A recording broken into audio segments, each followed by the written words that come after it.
des mangustinta fegadi besama indionech endi hu bemedir tihun yalaten terachnen siten zare bedelachnem ikker belen igna yebedelnen ikkeren demenil awada fetna matagban kakifu adenenen fi mengist yante antanantana hayne maskam lesleal. In the name of the African ancestors who began the march of humankind in the womb of Mother Africa, we ask these ancestors to be with us, to strengthen us, and give us a vision for the future. In the name of the African ancestors who began the march of humankind in the womb of Mother Africa and marched down the Nile, laying the foundations for human civilization and culture, we ask these Africans to be with us, to strengthen us, and give us a vision for the future. In the name of these African ancestors who built their pyramids and their temples to their God concepts, to their principles, and to their moral values, who left us a legacy of architectural and monumental building unparalleled in the history of the world, we ask these ancestors who built the pyramids, who built the temples, to be with us, to strengthen us, and give us a vision for the future. We ask these African ancestors who took this African culture and extended it throughout Africa, building the stone cities of Zimbabwe, building the empires of the Sudan, Ghana, Mali, and Songhai, building the Swahili city-states along the east coast of Africa, and in Christian Africa asking King Lalibela and giving him the courage to build the 12 churches of Lalibela from the ground down, monuments to the world. We ask these Africans who spread this culture to the Dogo and to the Akan and to the Yoruba and to the Bankango and to the Zulu. We ask these Africans to be with us, to strengthen us, and give us a vision for the future. In the name of the Africans who opened up Africa, opened up the Nile Valley to other cultures and other peoples, and they came in and nurtured themselves on the African greatness. First coming in early with the ancient Hebrews, and they synthesized this culture and produced Judaism. Later coming in were the Christians, and they synthesized this culture and produced Christianity. Coming in were also the Greeks, who took the African culture, synthesized it, and produced Greek civilization. And then later, the Prophet Muhammad, and with the Arabs coming into the Nile Valley, they synthesized the culture and produced Islam. We ask these African ancestors, who as part of their legacy laid the foundations for Judaism, Christianity, Islam, and Greek civilization, to be with us, to strengthen us, and give us a vision for the future. We ask those African ancestors pulled out of Africa, taken to the hells of North America, South America, the Caribbean, maintaining the spirit of African humanity in their hearts and in their minds, and who left us this enormous legacy of struggle. We ask those Africans who resisted enslavement in the villages of Africa, who resisted enslavement in the shores of Africa, who resisted enslavement in those forts and dungeons, who resisted enslavement in the holes of those ships, who resisted enslavement when they arrived on these shores in the New World. We ask these Africans who ran into the highlands of northeast Brazil and established for 100 years the first free republic in the Americas, the Republic of Palmares, and their last great leader, Zumbi, whose spirit and sacrifice. We ask these Africans who replicated the Brazilian experience and went into the highlands of Jamaica and became the maroon-free communities. We ask these Africans who went into the backwoods of the Guyanas and Suriname and created free republic of the Suramaka and the Ajuka. We ask these Africans who went into the backwoods of Georgia and the swamps of Florida and moved with the Seminole Indians and resisted oppression and the Ajuka. We ask these Africans who went into the backwoods of Georgia and the swamps of Florida and moved with the Seminole Indians and resisted oppression. We ask these Africans who left us a legacy of struggle and resistance, the likes of which no one in the world has, to be with us, to strengthen us, and give us a vision for the future. We ask these Africans who created and laid for us a foundation of struggle and resistance that was passed on generation after generation, that was passed on to Harriet Tubman, who fought her way out of enslavement and became a symbol of freedom for all of us. Similarly, Frederick Douglass and hundreds of thousands of others fought their way out of enslavement. We asked those Africans who went with Boukman Dessalines to create the greatest revolutionary experience in the history of the world, the Haitian Revolution, leaving us a legacy, the likes of which no one else has had. We ask these Africans to be with us, to strengthen us, and give us a vision for the future.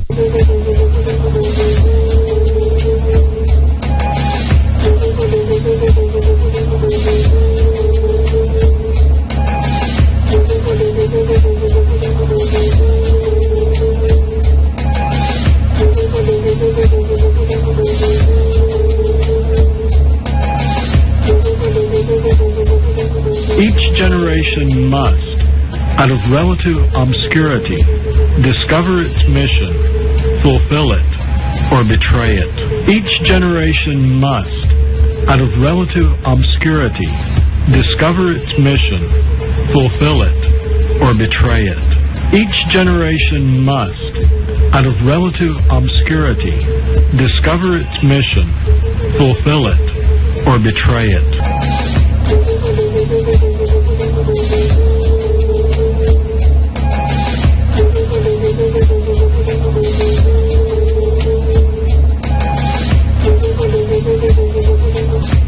Very, very pleasant morning to you.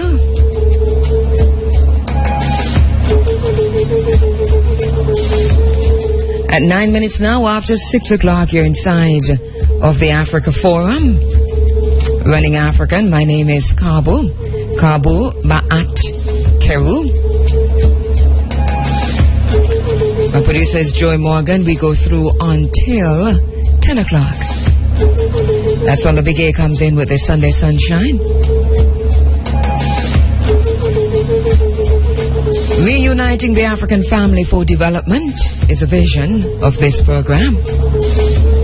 Bearing witness, demanding change, understanding, but a person who bears witness takes responsibility for that awareness, so that if you bear witness to an injustice, you automatically take responsibility for that awareness. We may choose to do something about it. Some may choose to stand by. But one thing we're sure of, we cannot turn away in ignorance. We cannot say we do not know. So whether it's direct action, civil disobedience, which are all fundamental parts of democracy, regardless of how we're going to do it, we are now aware and we bear witness, so we take responsibility. Crafting an African-centered agenda for change and development. Black power.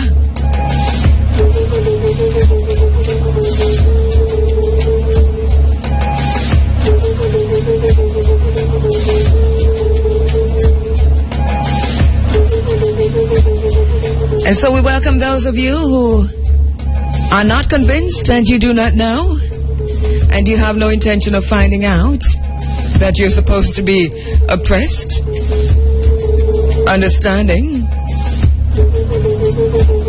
that this is the trick and this is how they do it. To hold a person in oppression, you have to convince them first and foremost that they are oppressed.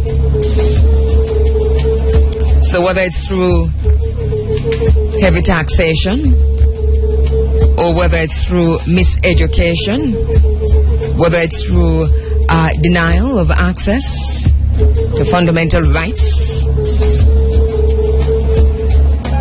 whether it's through exclusion from the processes, regardless of how they're doing it, they haven't convinced us, and we have no idea and no intention of being convinced that we are supposed to be oppressed. So we mash down that lie. A very, very pleasant morning to you. It is the Africa Forum. It's Sunday, April 27, and we've got an interesting program lined up for you as usual. We're just on the eve. Tomorrow we'll see the beginning of a commission of inquiry into the assassination of noted intellectual, African historian, and political activist Walter Rodney. And so as a result of that, this morning, we are bearing witness. It's part of that process of bearing witness. Justice for Walter Rodney. There is a committee that has been set up called the Justice for Walter Rodney Committee. The coordinator of a Justice for Walter Rodney Committee, Wazir Mohammed, Dr. Wazir Mohammed, social justice activist and former chair of the Richmond Rights Commission, associate professor of sociology at Indiana University, WPA political activist and colleague of Walter Rodney, joins me this morning as the coordinator of the Justice for Walter Rodney Committee. Members of the Justice for Walter Rodney Committee include our own Richard Small, here on the ground in Jamaica, attorney at law. Richard Small, that is, served as attorney for Walter Rodney in the arson trial in 1979 and 1980.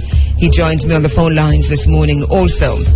Also joining me on the phone lines, bearing witness to justice for Walter Rodney, Nigel Westmars, Associate Professor, Hamilton College, New York, and WPA political activist and colleague of Walter Rodney. They join me on the phone line this morning as part and members of the Justice for Walter Rodney Committee. A day on the eve of the beginning of a sitting of the Commission of Inquiry into the assassination of Walter Rodney. So we're going to look back and go forward. And as our brothers from Nigeria reminded us at the CBAC Colloquium 2014 toward a new Pan-Africanism last weekend, well, just on Friday, looking back and going forward, a simultaneous event. You do that together, you look back and you go forward. They cannot be separated, so that's what we're doing. And talking about the CBAC Colloquium 2014 toward a new Pan-African, deploying Pan-Africanism, deploying anthropology, archaeology, history and philosophy in the service of Africa and the Africa diaspora.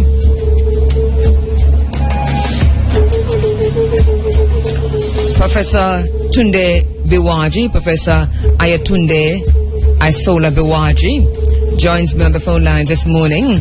He, of course, a chief organizer and convener of the CBAC International Colloquium under the theme Toward a New Pan-Africanism. And we're going to talk a little reflection for a short moment. He's going to be on for a short time, so it's going to be pretty short, the conversation that we'll be having on just to reflect on the conference, look at the communique that was well, I just got that. It was just, I think, published last night. So we'll look at that briefly and talk about going forward, looking back and going forward. Looking back, facing forward. We like that. Sankofa. And remember, we talked a few weeks ago about Sankofa and just look at the variations of the parts of speech as broken down by one of our brothers. Who was that again? Who did that breaking down for us of Sankofa? We'll recall that in a little while. We're talking about Sankofa and what the process entails.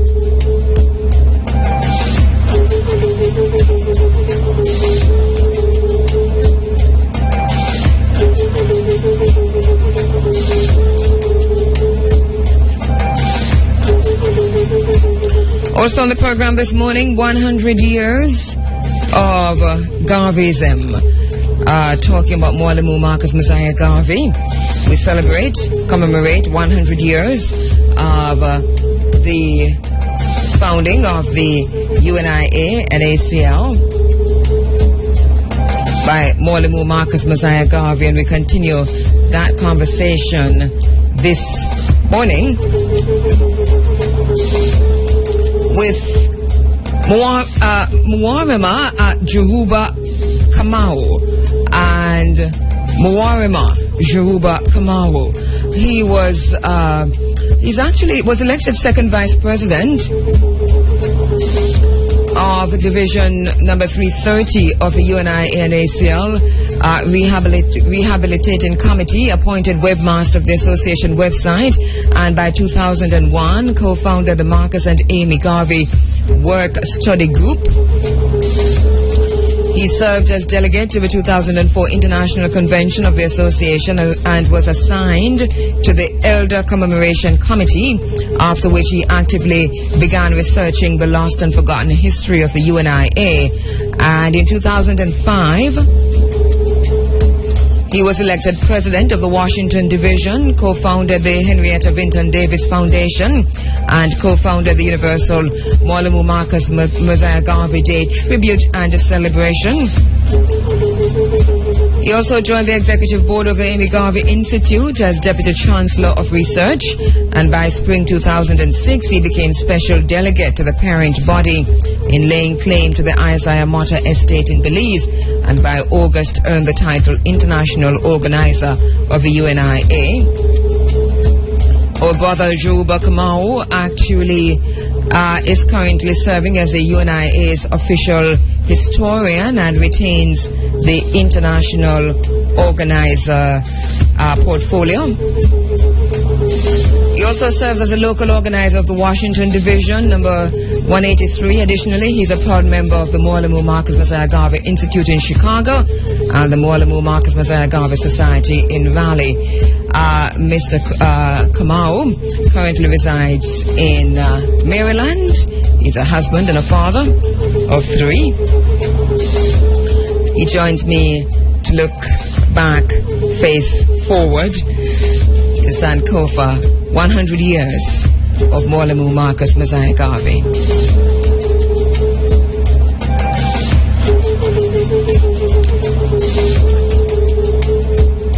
Also this morning, we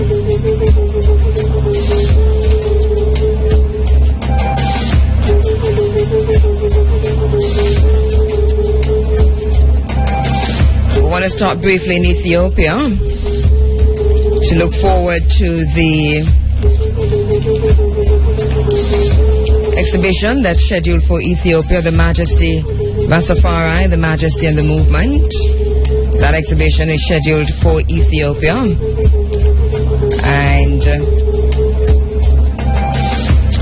the dates of that: late May 22, I think, 21, 22, through to June 1, actually.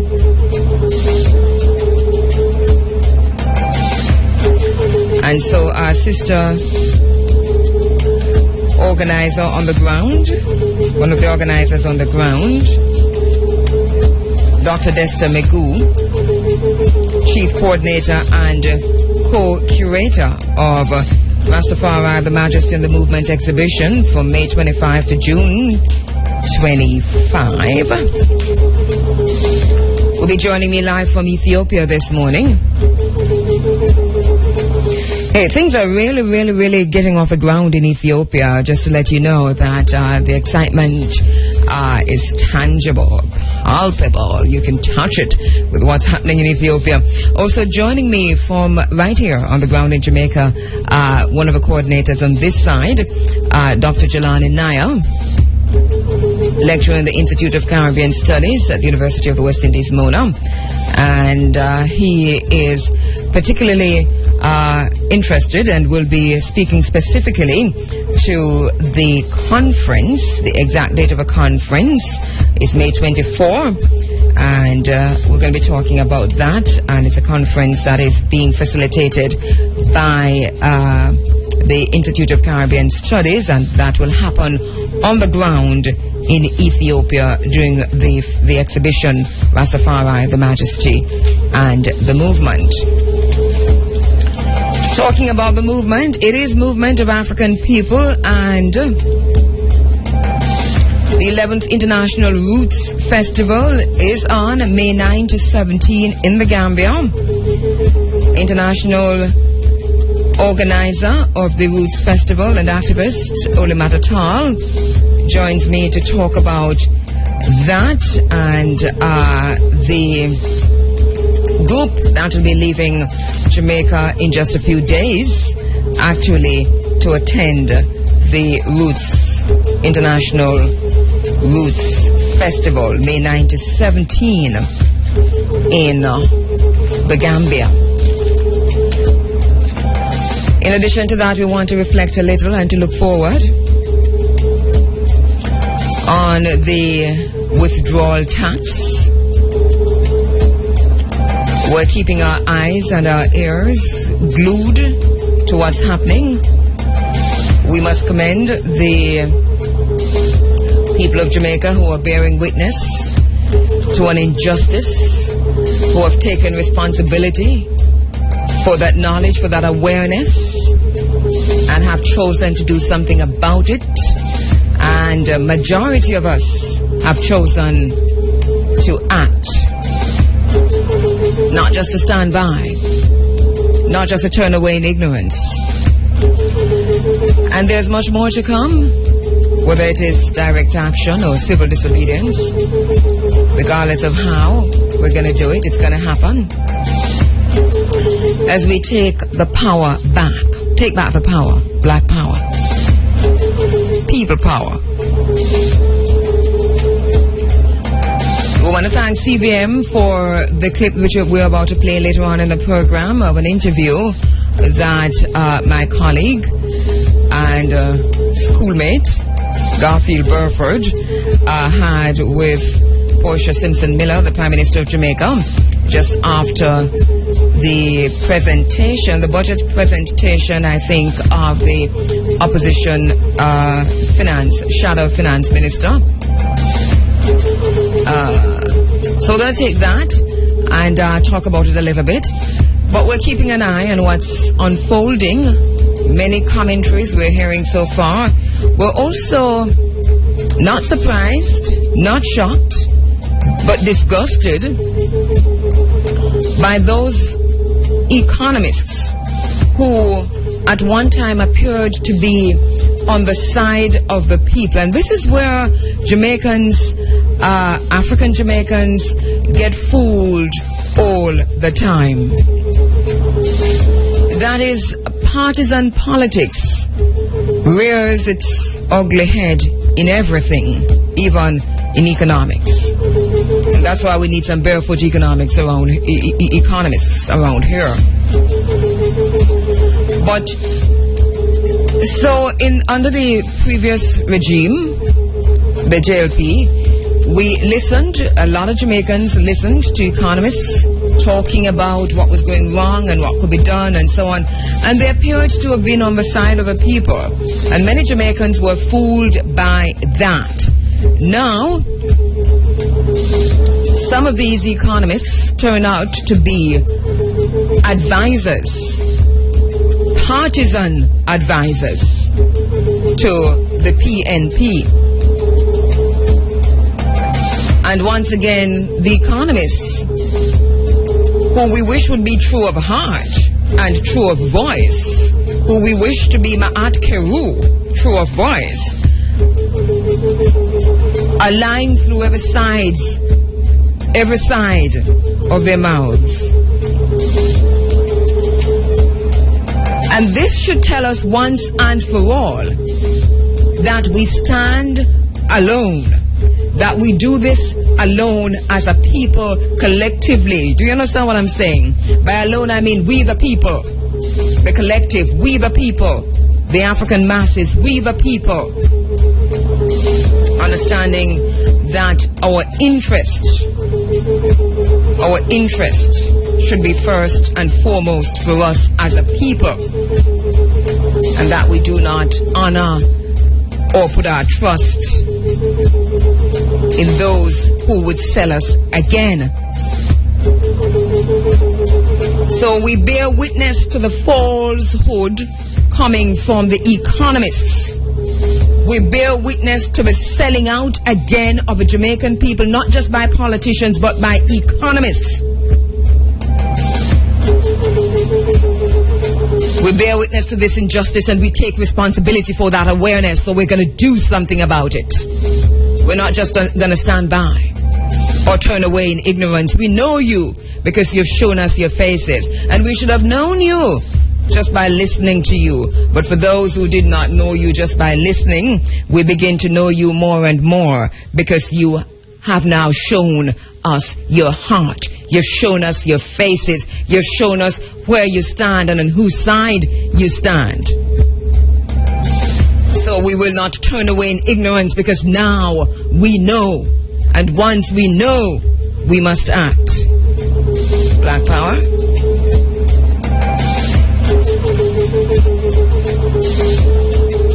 Bearing witness, demanding change. being part of a change we want to see.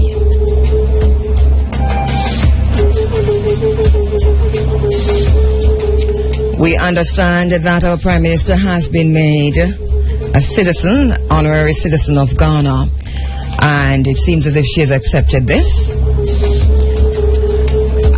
We have not had time to delve deeply into this, so it is something that we'll be dealing with in a later program.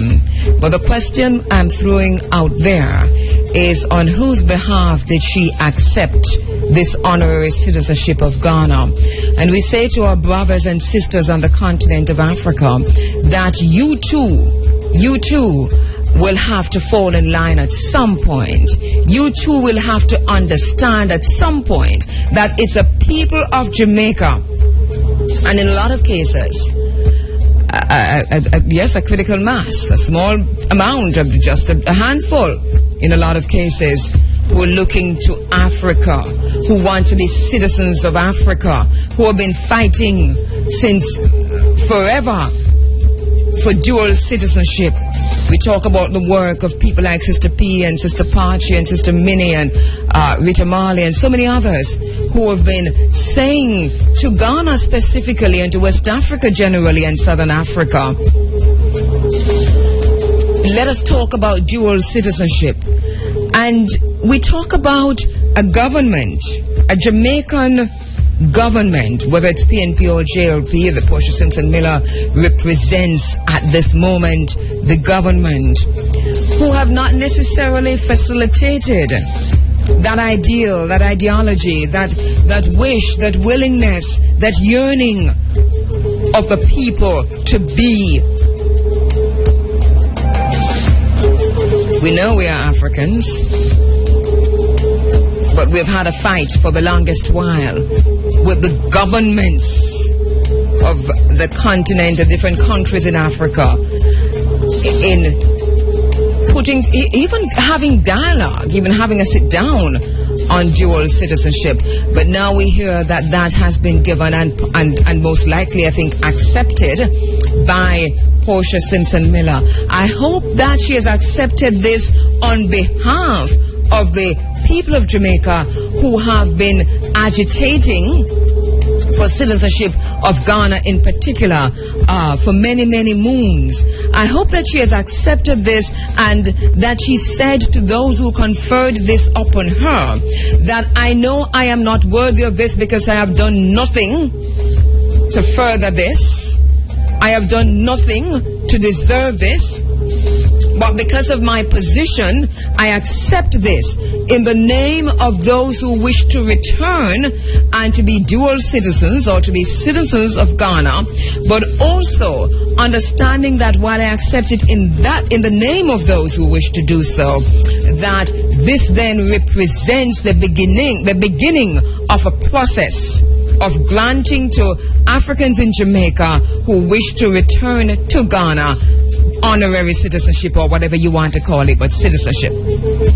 If she has not done that, then she must return that honorary citizenship. She must decline, she must give it back, or else accept it in the name of the people of Jamaica, the Africans in Jamaica who have been fighting for a long, long time, many moons, for just such a citizenship. Without her help or her government's help, as a matter of fact, with a lot of obstacles coming from the government. We must speak truth. We must speak truth to power. We must not be afraid to speak truth to power. Our liberation is not yet complete, and because our liberation is incomplete, we cannot just sit idly by and allow others to walk all over our freedoms. We must not be afraid to speak truth to power. We must be Maat Kheru.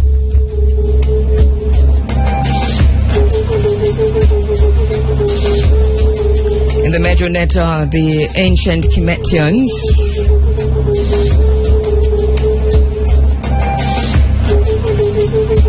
Part of the living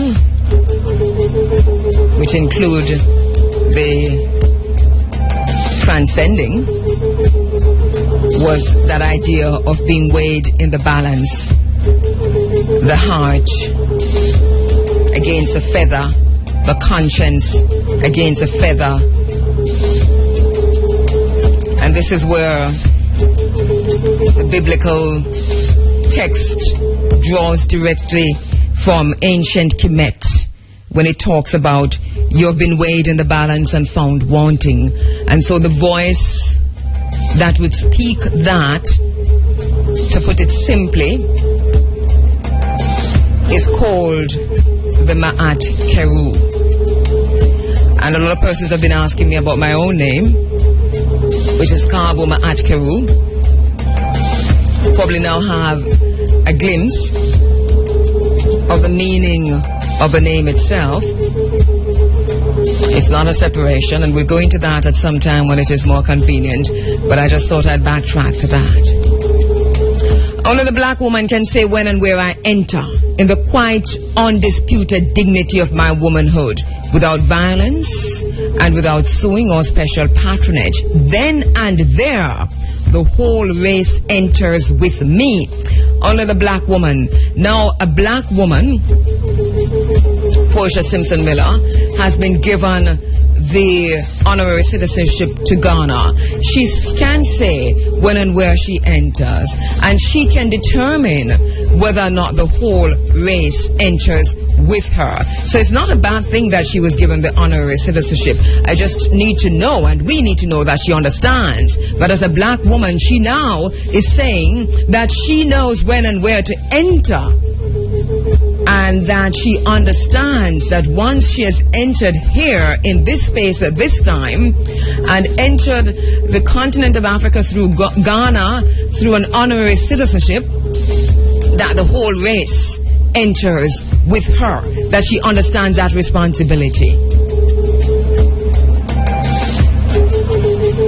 So Cooper's confident declaration, which was made in 1886, it holds profound meaning for every black African woman today. Only the black woman can say when and where I enter.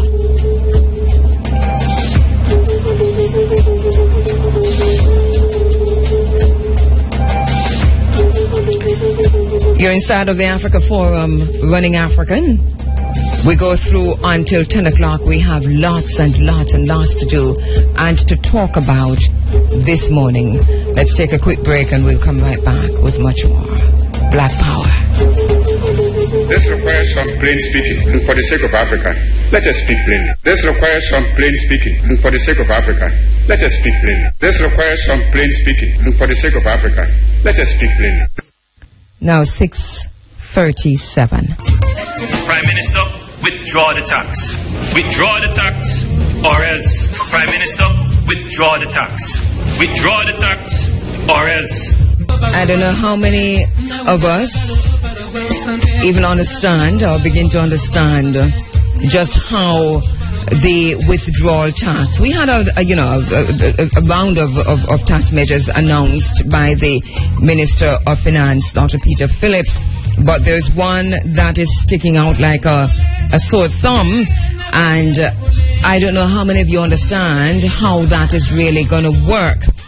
I have given up trying to understand, and this is why I have given up trying to understand. I don't think it is my duty to understand this.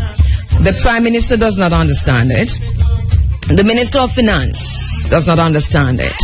And if they do not understand it, then really, I don't think it is my duty to even try to understand it. My duty is to stand up, is to take responsibility for the awareness of that injustice, and to choose to do something about it. And so that has become my duty. Bearing witness, understanding that once I bear witness to an injustice, I must take responsibility for that awareness.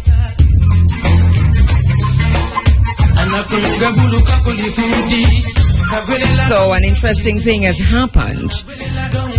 Garfield Burford of CVM News asked the Prime Minister, Portia Simpson Miller about this tax. And then, for those who are watching the news, was it 2 nights ago or a night ago or 2 nights ago, again, there was, at the press conference on CVM News, we saw this again, where the Minister of Finance tried to explain this. He made quite a few mistakes, and I think even at the end, did not necessarily get it right. Simple maths, and they did not get it right. So there is an injustice in this at many, many, many, many levels.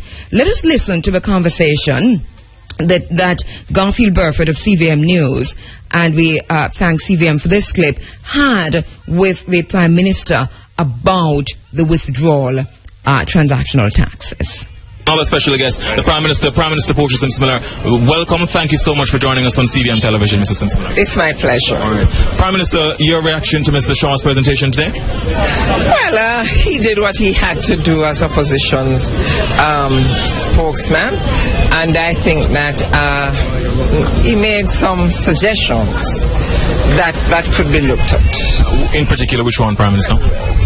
He made a suggestion in terms of like NHT and certainly we've been looking to see what else can be done by the NHT to assist more persons, yes. Not only those who have a difficulty buying a house, but also for our public servants, the uniformed groups, and how we can make things easy. And I think they're looking at what else can be done. Yeah. They've done quite a lot, and I think I'm very pleased with the performance so far, but I really believe that we could. And there were other suggestions that he made that I believe that government could look at. Yes. Prime Minister, this issue of the withdrawal tax, the tax on withdrawals, which is to rake in $2.25 billion, it has caused most controversy of all the measures that your Minister of Finance announced last week. Your view on it, because there are persons who say it's making poor people's lives harder. What I understand from the Minister's thing today to us at Cabinet is that the banks do take their charges as well, and that's like the bank charges, not like, I think some persons believe that if you go to the ATM say 4 times for the month, you will have to pay, and my understanding is that I think the minister himself need to explain this to the public that they can understand exactly what it is about. Right. But Prime Minister, wouldn't this essentially be passed on to the depositor, to the bank use at some point? You know what?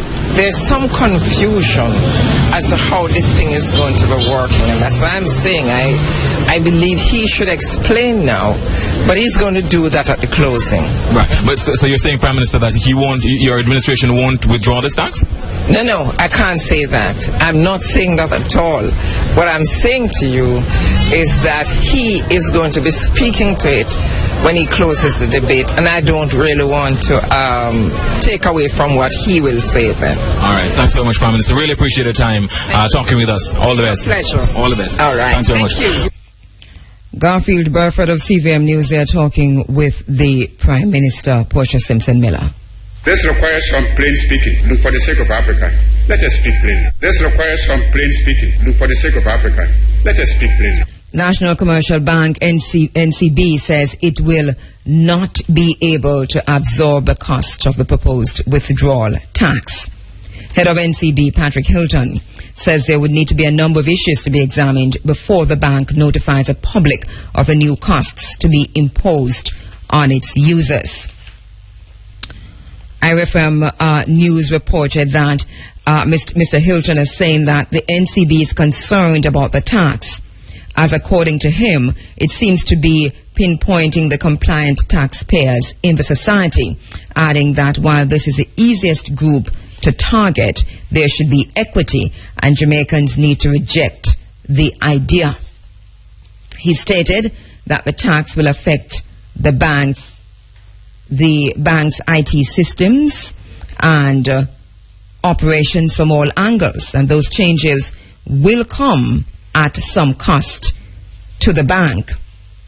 He said discussions with the ministry will allow them to better understand the cost to be undertaken, and only then will the cost be determined. This requires some plain speaking, and for the sake of Africa, let us speak plainly. Prime Minister, withdraw the tax.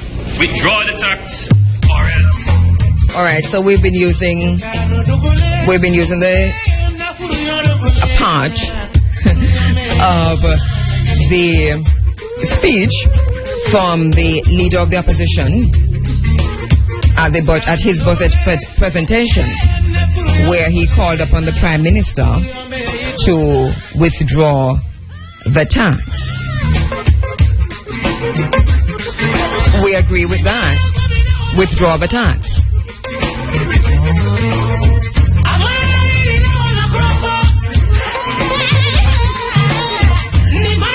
Prime Minister, withdraw the tax. Withdraw the tax or else. Bearing witness, demanding change.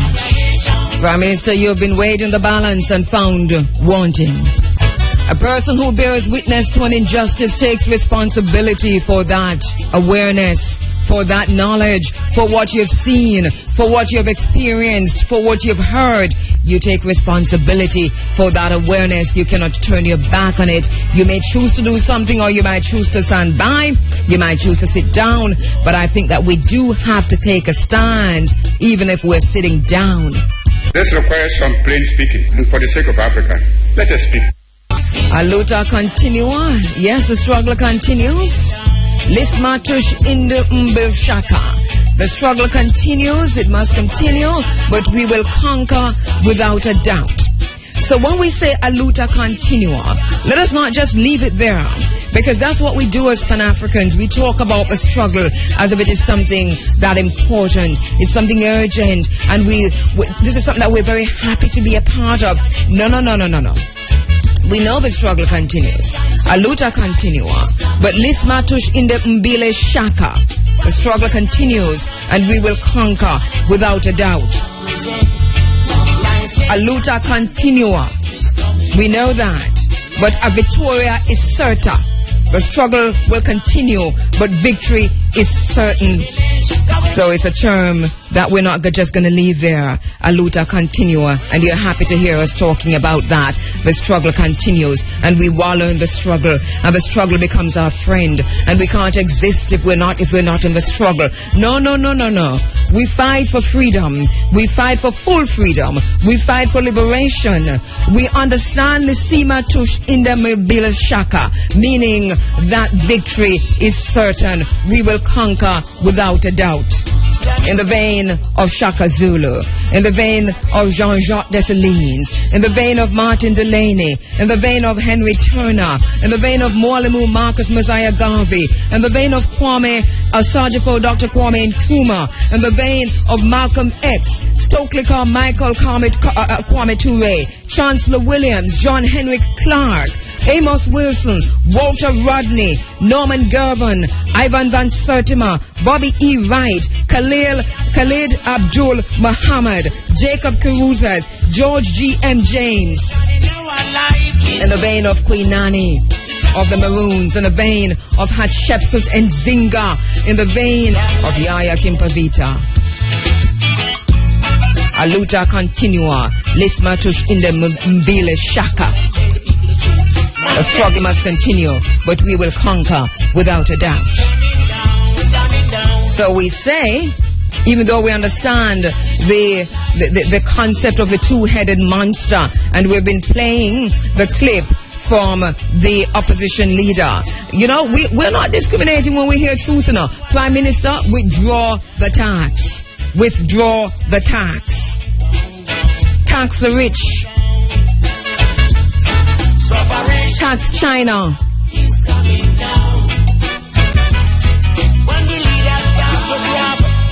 Drop your consultants.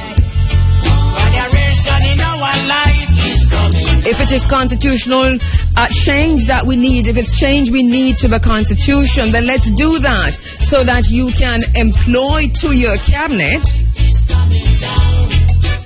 people who are qualified to be in the positions and not politicians who are going to need a slew of consultants. Let us look at each ministry and let us begin to cut the consultants and see how much we can save there.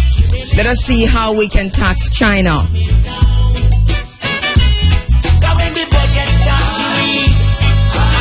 Let us see how we can begin also symbolically with you, with your cabinet, with members of parliament.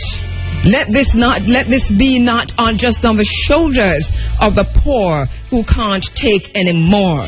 Let this be a collective so that we feel as if we're all pulling ourselves up by the bootstraps and you don't have your boots on our necks, because this is what the situation is in Jamaica today. That between the private sector and the government, you've all got your boots on our necks. Even while we try to pull ourselves up by the bootstraps. No more. The Sima Tush Inde Mbila Shaka. We will conquer without a doubt. We're bearing witness to an injustice, and we're taking responsibility for that awareness. My brother Jason Walker on Twitter says, in the vein of Sam Sharp, in the vein of Paul Bogle, in the vein of Patrice Lumumba, thank you, my brother, thank you. In the vein of Morlemu Marcus Messiah Garvey, 100 years of Garveyism coming up. Now, 4 minutes after 7 o'clock, you're inside of the Africa Forum, running Africa, and a luta continua, a Victoria is certa. The struggle will continue, and victory is certain. One of the things that Bobby E. Wright cautions us to do is to develop a black social theory. And this black social theory is already there, because we're using Morlemu Marcus Messiah Garvey. Bobby Wright says, without a black social theory, we'll continue to stumble through history. It is a social theory that determines the destiny of a people. And as Morlemu Marcus Messiah Garvey says, no race is free until it has a strong nation of its own system of government, and its own order of society.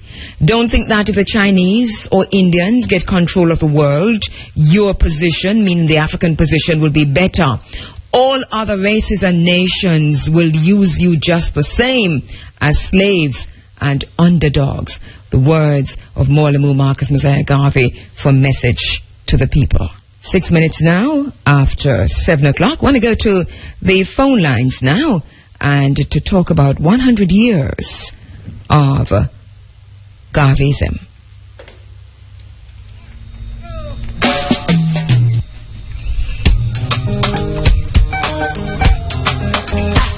Africans, home and abroad, up, in mighty race. All right, so we're going to be joined on the phone lines now by my brother Wariama Jeruba Kamau, and he joins us live from the United States of America. I think he might be in Washington, D.C. Good morning, Jeruba Kamau. Good morning.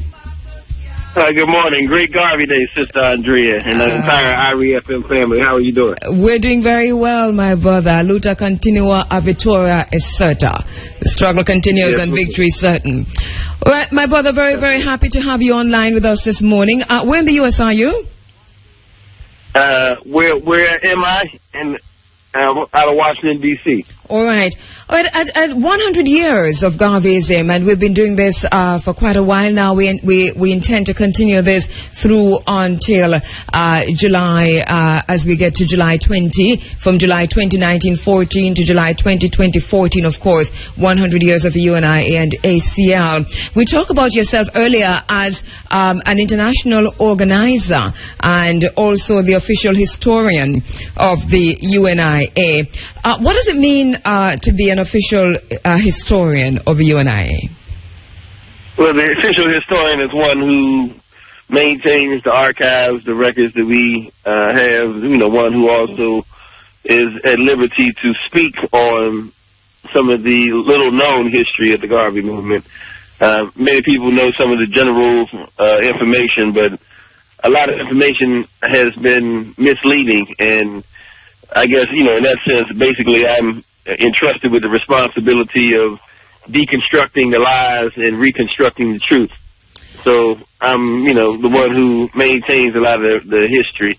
Have quite a few. Brilliant. And in your experience so far, what are some of the myths that you find yourself, some of the more common ones that you find yourself deconstructing, and some of the little known history of Mwalimu Marcus Mosiah Garvey that you find that from time to time you have to be correcting? Well, there's a plethora of myths and misinformation. I have to daily discuss trivial matters as small as why do you use the word Negro and, things like that, as well as the misinformation about Liberia, about the reasons for his incarceration, which we all know was politically motivated, those of intelligence. But, different debates with, between Du Bois and Garvey, some of the history of what happened to the U.N.I.A. after Marcus Garvey's death, how it continued, etc. But, all kinds of general information. People have kind of a warped understanding of Mr. Garvey meeting with the KKK and, was it a Back to Africa movement or was it a Forward to Africa movement? Types of discussions like that. All right. So that 100 years after, and some of these myths and misconceptions and so on still prevail. Does that mean that in this time, maybe 100 years after, there need to be a public education campaign, a conference of sort that deals with some of these issues, the involvement of all media and educational institutions in ensuring that the information and the knowledge of Mwalimu Marcus Mosiah Garvey permeates the African diaspora and continental Africa? Yes, absolutely, 100,000%. We 100 years and we're still 100% Garveyite, and we definitely need a mass media campaign as well as an infusion of educational material in the school systems, not just in Jamaica, where Mr. Garvey is declared a national hero, but also around the world, because his impact was universal. And, every leader after Mr. Garvey, in some ways, were following his precedent. They had the example set by him or were directly inspired by him, every credible leader, that is. And, so if we really want to understand how the Honorable Marcus Garvey was the most successful, most productive, and instructive leader of all times, we really have to examine his legacy, what he was able to do, how he was able to do it, what was this perfect, infallible formula he developed in order to popularize certain ideals that since have begun to languish, but he certainly needs to be restored in our psyche because, Mr. Garvey was successfully able to conquer fear. He was able to teach us to have a confidence in ourselves that we are since lacking in, shows and everything we do. So in order to really, restore that sense of dignity and destiny, we have to once again examine his gospel of success. And in order to do that on a massive level and, really kind of re-educate the masses of people, we're going to certainly need a number of massive weapons, which he referred to sometimes as propaganda tools. Yes. Proper propaganda, not in a negative sense, but in the sense of winning over the minds and hearts of our people toward a very sacred cause. Mm-hmm. And as an international organizer, what do you see your responsibility is in getting this off the ground? Or are there plans in the pipeline for this kind of movement to be rejuvenated, to be reintroduced, to be kick-started? Yes, it is. We have a number of projects underway to ensure that, but as international organizer, my responsibility essentially is to kill the worst enemy of our race, and that's disorganization.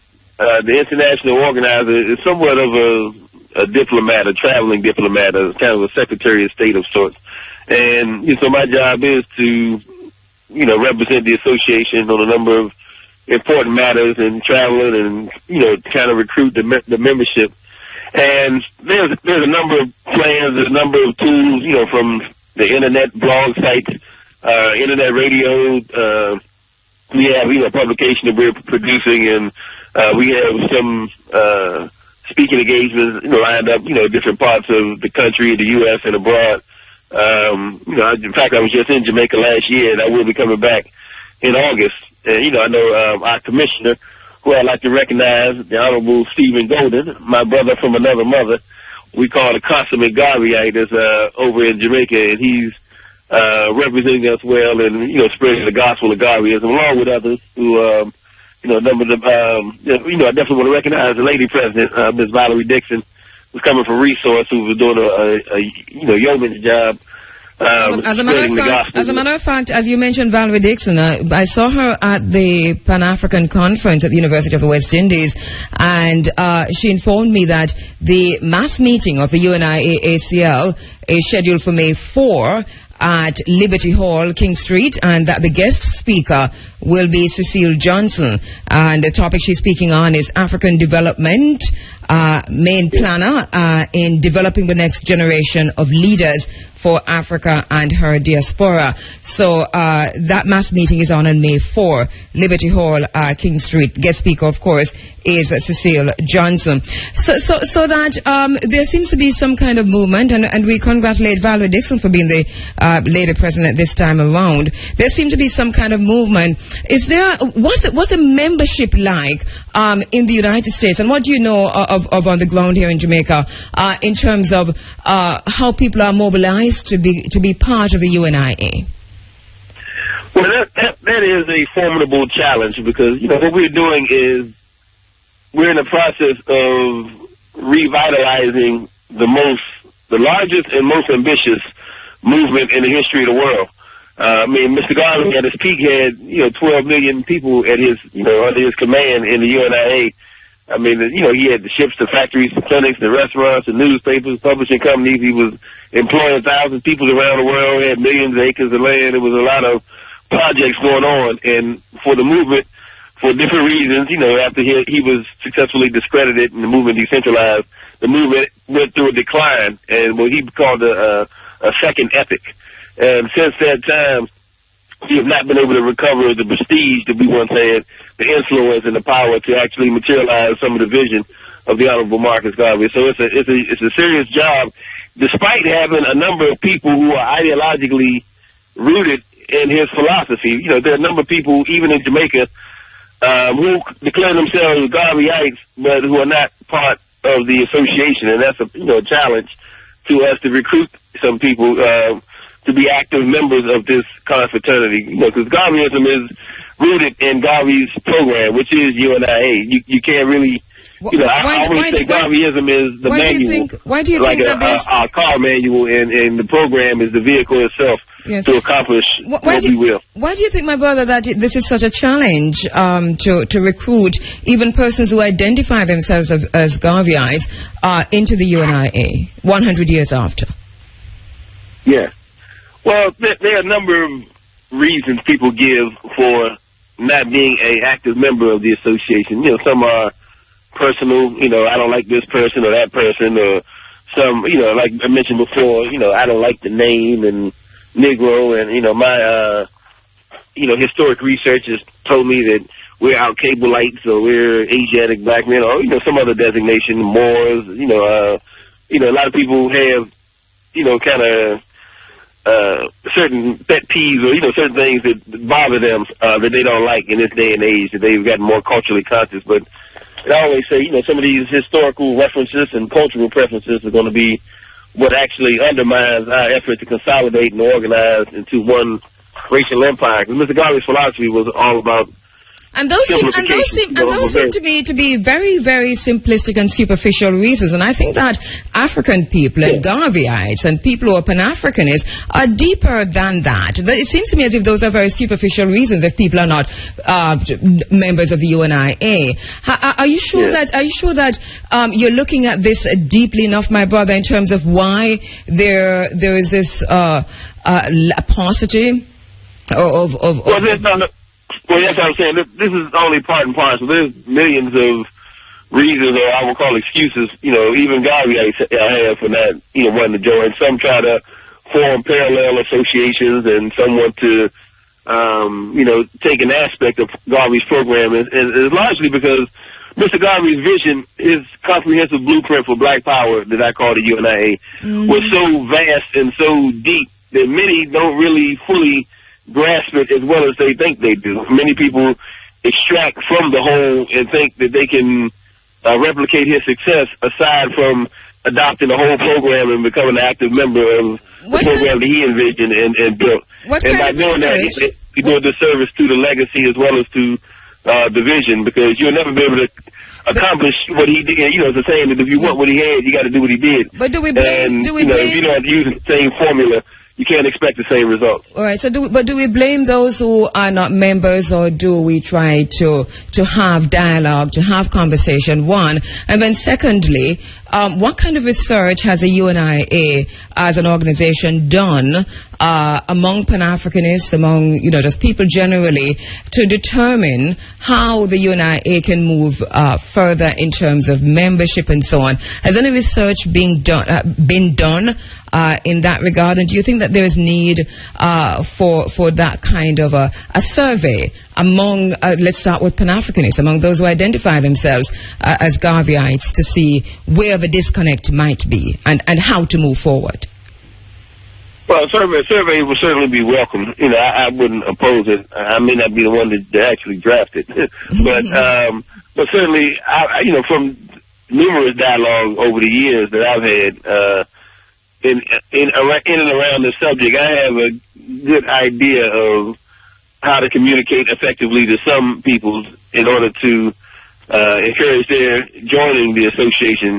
Because there's a lot of reasons. I probably can lay down 30, 40 of them to you and kind of go into each and every one of them, but there's no good reason not to join the U.N.I.A. All reasons are superficial. They're not really fundamental differences that people have with the program or the philosophy. In fact, most people even enjoy the philosophy once they hear it, but actually joining, some, have different religious reasons. Some have, like I say, that my leader didn't like your leader historically, or something along that line. There's all kinds of ridiculous reasons. Some they're doing the work without having to join the organization, and some don't want to pay dues. Some want to do this, some want to do that. But so that the conference. So that the conference in August, and you just mentioned that you'll be here for a conference in August. When in August will that conference be? That's going to be August the 14th through the 17th in Jamaica.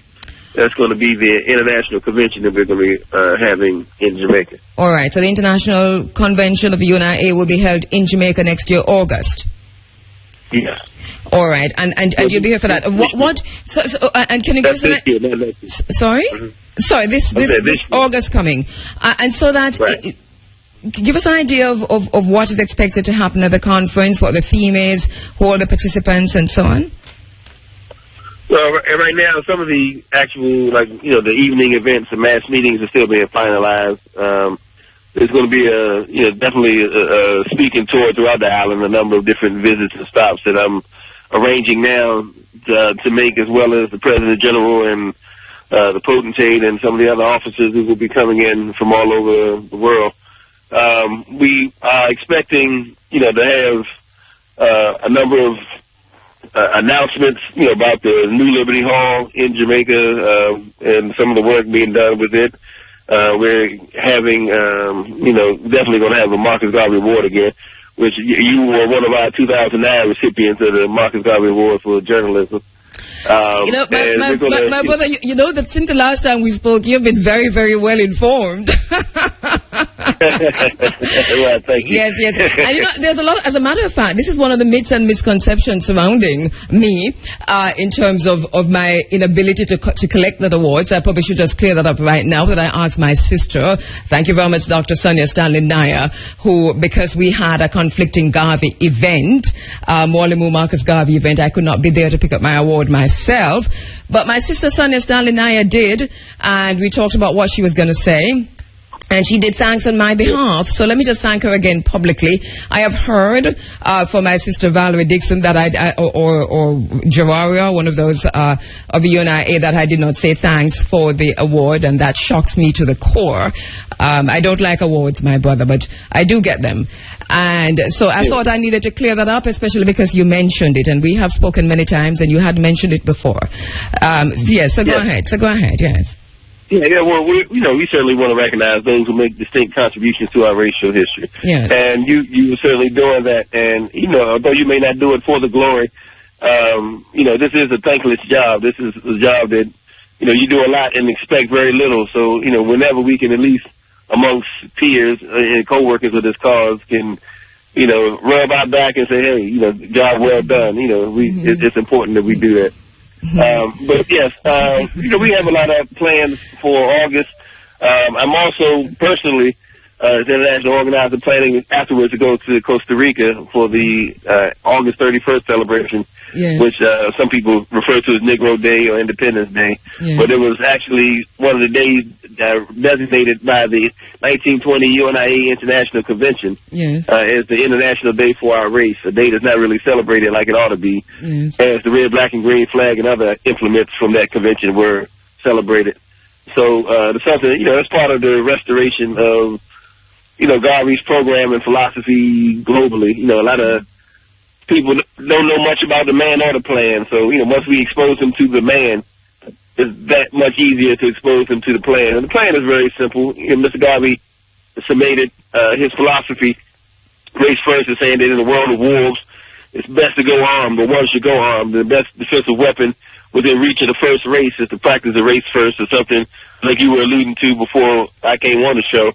In Asia, they look out for Asian people. They come to different countries, they set up Asian, Chinatowns or whatever ways of circumventing racism from the country they're coming to visit. But they have internal structures and a nationalistic mentality to look out for themselves. They're even going in Africa right now because their supplies for the billion-plus people in China are starting to dwindle. So they come to Africa to get the raw materials and agricultural resources, etc. they need to supply for their people. But they're looking out for their interests. Asia is looking out for Asian interests. Europe is looking out for European interests. And it's only natural that African people at home and abroad should look out for their own interests. Yet somehow people consider that sometimes racist to say that, we have interests and needs of our own, that we got to provide for our kith and kin, which is only righteous and spiritual. So, these are some challenges that always sort of confront people. But there's a campaign to make us as ignorant as we are. There's a deliberate effort for people to dumb us down and make us feel and think a certain way, so much so that I heard recently that one of the leading causes of death in Jamaica amongst the youth population is not drugs or drive-by shootings, but in fact it's bleaching cream. And I mean, anytime people... But that's not true. Yeah, well, that's what I'm saying. That's not true, my brother. That's not true. The gun is a leading cause of death among young people in Jamaica right now. Well, no, I'm not disputing as the leading, but one of the leading, is what I'm saying, is that it shouldn't even be... No, my brother, you're way off base. Bleaching is going... I mean, it is true that there is a... I mean, we have young people like crazy bleaching in Jamaica. It's not necessarily killing them, but it's something that we need to deal with. But it's not one of the causes of deaths that we're very, very concerned with. Health problems, but certainly not death. Yes. Well, this is what I heard from Dick Gregory. So I don't know. He's not exactly a well, he's social not scientist. Yeah. Right. but my point, I guess, being nonetheless that these are issues that in this day and age, we shouldn't really have to deal with. I mean, but the fact that we have to deal with people who are trying to efface themselves. And this is going on in Asia as well. But they have to deal with this identity crisis of not loving ourselves enough, not loving this beautiful, genetically rich, dominant skin that we have, this blessing, this gift from the Almighty that we receive. And that's why I think, my brother, it's so important for the message to permeate all segments, all elements, all areas of a society, and especially where young people are. We're going to be talking about Walter Rodney as soon as I hang up from you, justice for Walter Rodney. And one of the things that I've been doing is talking to young people about Walter Rodney. And what is shocking is how many of our Caribbean young people do not know Walter Rodney, have not heard the name Walter Rodney, even on the eve of the Commission of Inquiry into his death. So that we have a lot to do, and we look forward to the conference in August, and for when you come in. I think this is a time of unity. I think this is a time for us to come together, not to spend too much time on the little things that divide us, because we can get distracted and carried away. I think there is a greater unity among us, and a reason for unity among us, apart from the little things that divide us. And let us, and I say also to my brothers and sisters who will hijack the guests who are coming onto this program and to feed them with all kinds of information before they make it to this program, that this is a space, a Pan-African space, where all are invited, especially in the 100th year of Morlimu Marcus Mosiah Garvey. My brother, I thank you very much. Yes, thank you again. And if I may, before I leave, I'd like to just recognize also my beloved Queen Mother, Miriam Samad, who is the heartbeat of the Garvey movement. We consider her one who is the embodiment of the living spirit of the Honorable Marcus Garvey. So I just wanted to acknowledge her because I know she's a regular listener as well. Of course she is, yes. And to all the members of the Garvey PPP and Brother Achamu, the Universal Social Club, and Professor Lewis, and, members of the Friends of Liberty Hall, and all the great Garvey I hear about in Spanish Town and Hydel and Marcus Garvey High, etc. And of course to Stephen Golding and the others. Thank you, my brother.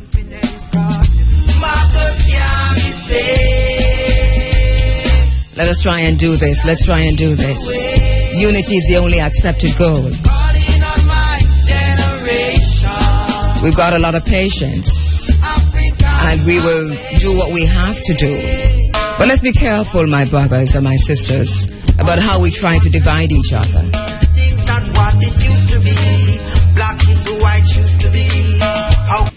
Now, 7:34, you're inside of the Africa Forum, Running African, and 34 years ago, June 13, 1980, Walter Rodney was assassinated. Walter Rodney, a leading historian of Africa, a political activist and Caribbean intellectual, before his untimely death in 1980. In this segment of the program, we want to go to the phone line to speak with members of the Justice for Walter Rodney Committee. Wazir Mohammed, the coordinator of the Justice for Walter Rodney Committee, is a social justice activist and former chair of the Richmond Rights Commission, associate professor, sociology, Indiana University, and WPA political activist and colleague of Walter Rodney. On the ground here, we welcome him back to Running Africa, and it's been many, many, many moons since Richard Small, attorney at law here in Kingston, Jamaica, who served as attorney for Walter Rodney in the arson trial in 1979 and 1980. It's been many moons since he's been on this program, and we welcome him back so many years later. Nigel Westmass, associate professor, Hamilton College, New York, WPA political activist and colleague of Walter Rodney. They join me on the phone lines to talk about an important event which is about to happen in Guyana. The Commission of Inquiry into the assassination of Walter Rodney. It begins its sittings tomorrow, Monday, April 28th.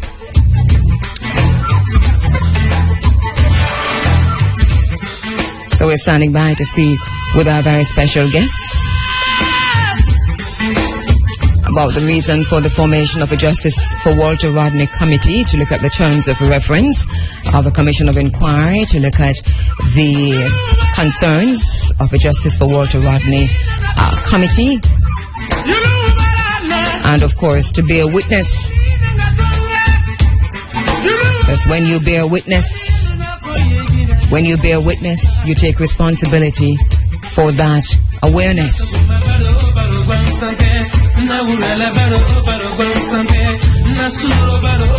So for over 34 years, many members of a Justice for Walter Rodney Committee have been calling for a commission of inquiry into his assassination, and there have been attempts at different times, or what appear to be, to have this.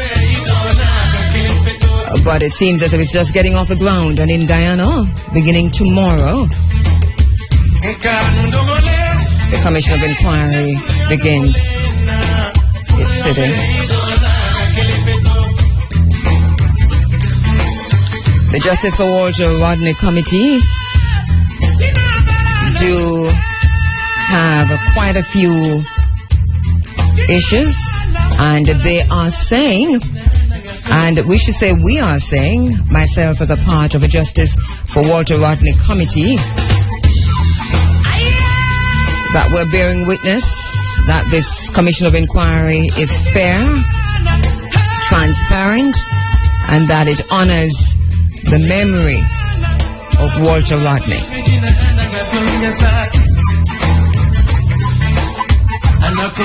So we're standing by to speak with Dr. Wazir Mohammed, Richard Small, Nigel Westmoss. All right, we go to the phone lines. We go live now to the phone lines where members of the Justice for Walter Rodney Committee are standing by. Wazir Mohammed, Richard Small, Nigel Westmoss. Gentlemen, good morning. Thank you very much for joining us on the Africa Forum, Running African. Good morning. All right, do we have Thanks for having us. All right, brilliant. And Richard Small, are you there? Are you there, Richard? No? Wazir Mohammed, are you there? All right, we're not hearing them. Nigel Westmoss, are you there? Yes, I'm here. Okay, brilliant. So, Nigel, you're the only one we're hearing. So I'll start with you. Thank you very much for joining. Are you joining from the United States this morning? Yes, I am. Right, so Nigel Westmoss, Associate Professor, Hamilton College, New York, and WPA political activist and colleague of Walter Rodney. We just, before you came online, Nigel, as we try to get Richard and Wazir back on the line, about Mwalimu Marcus Messiah Garvey, looking at 100 years of U.N.I.A. And one of the things I said to my guest online, Kamau, that, so many... Here we are talking about Walter Rodney, and I have been just informally polling young people, asking, what do you know about Walter Rodney? And there's so much that is not known.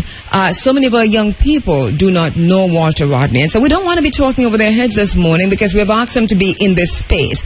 So let us talk a little bit about who was Walter Rodney, this political activist, this historian, this intellectual. Who was Walter Rodney? Yeah, well, he was born in 1942 in British Guyana, and of course he attended, he came from a poor working class neighborhood, and he attended, because of his high intellect, attended one of the best schools in Guyana at the time, Queen's College. He then went on to the University of the West Indies and England and elsewhere to study. But what was amazing about Walter Rodney is that there were a number of young people who came out of the post-independence period, very bright people throughout the Caribbean. But Walter Rodney was different in the sense that he fused academic production with activism. And this was evident all through his career, from when he was in Jamaica in the early days, in Tanzania, United States. Wherever he went, there was a sense of his purpose and mission. In fact, just to give a background to a Jamaican context, he was one of the first academics in the 1960s apart from Professor Rex Nettleford, the late Nettleford, to go and speak to the Rastafari directly in Kingston. And so that merger between academia and activism is what characterized Rodney's greatness. But his production was amazing. I mean, how Europe underdeveloped Africa. You mentioned Marcus Garvey.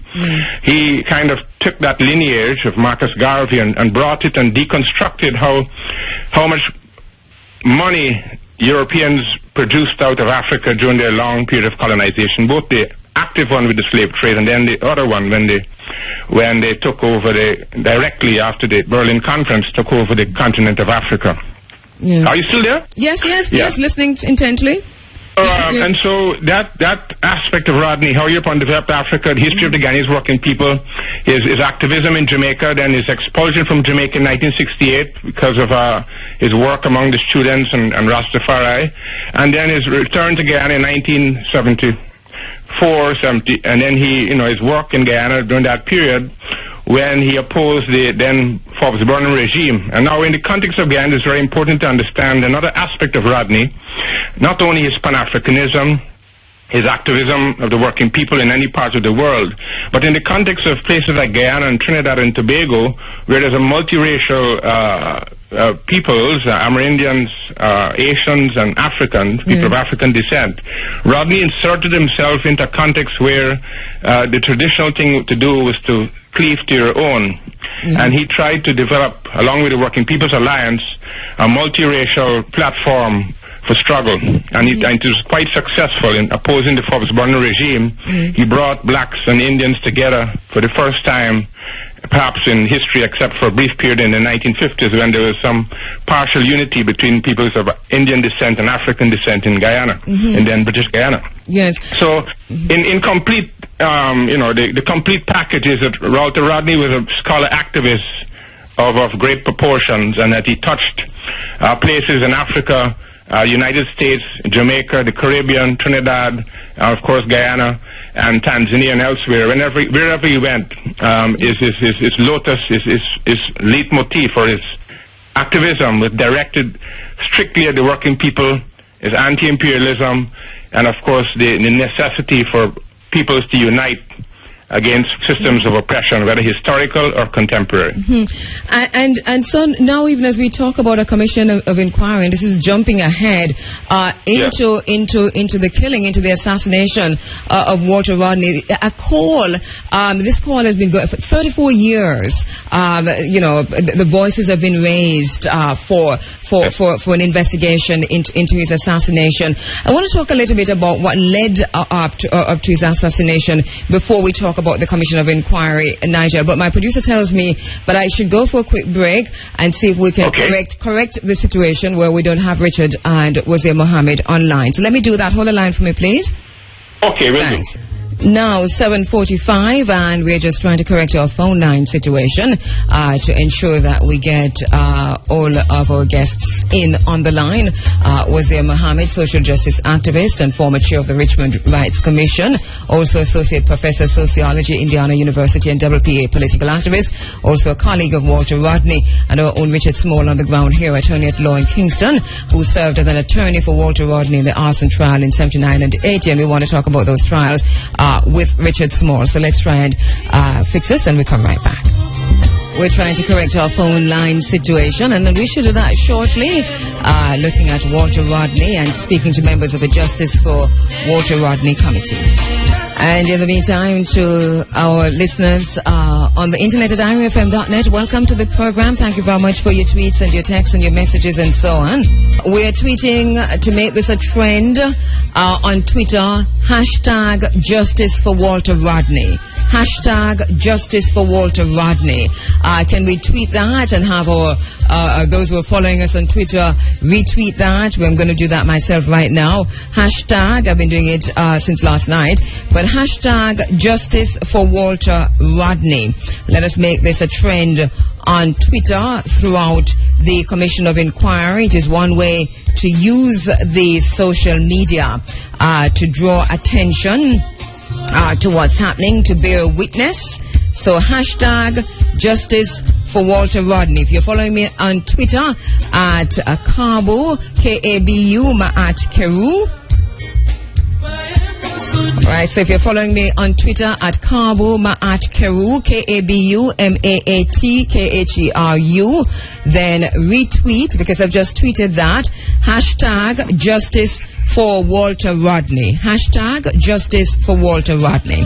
All right, we return to the phone lines, where I understand that we're now joined by Attorney at Law Richard Small and Dr. Wazir Mohammed. Richard, are you there? Yes, I am. Okay, brilliant. Welcome and welcome back to the space, Richard. I remember as a very young journalist that you were there very, very early in this space. So thanks very much for that. And Dr. Wazir Mohammed, good morning. Are you there? Yes, I'm here. Okay, brilliant, and congratulate. Let me just congratulate you on the work that you've been doing in putting the Justice for Walter Rodney Committee, the team together, and ensuring that the information gets not just to the Caribbean but across the world. Nigel Westmans is still with us, and I have been talking to Nigel. So let me just jump to you, Wazir Mohammed, just quickly, because one of the things I said just now to Nigel is to look at the conditions and the situation that led up to the assassination of Walter Rodney. Can we jump in there? Well, I mean, to try to understand the situation that led up to the assassination of Walter Rodney, we have to remember that Walter, what he represented. He represented a new thinking, a new idea about what life should be, about creating a new humanism, not only in Guyana but the Caribbean, where the working people's views and ideas will be taken into consideration in the way in which the state itself or the governments are run and the way in which resources are allocated. And so he was carrying out an education among the working people that was having a major effect on the nature of government itself. And that created a momentum in the country where the working people came out and rallied on the side of the Working People's Alliance, led by Walter Rodney at that time. Yes. And so there was what we call what we have described in Guyana as a civil rebellion, where the people were rising up in different sections. Farmers were rising up against the government, workers were rising up, business people, different groups of people were rising up against the government in that period. Yes. So the assassination of Walter Rodney has to be understood within the context of that rising of the population in Guyana. And let me just pause here to go to Richard Small and to talk about the arson trials 79 and 80, because this is right on the eve, I suppose, of his assassination. Richard Small, I said earlier, lots of young people listening to this program. We've invited them to join us. We have been talking to them about Walter Rodney, and so much is not known. Talk to us about the arson trial in 79 and 80. Well, the arson trial arose out of the Working People's Alliance agitation in Guyana, calling on the state to open up the very things that was talking about. And in the midst of this, the office of the PNC burnt down, and as a result of that, the PNC was the People's National Congress, the governing party in Guyana. Yes. They charged the three leaders of the WPA with responsibility for burning down the headquarters. And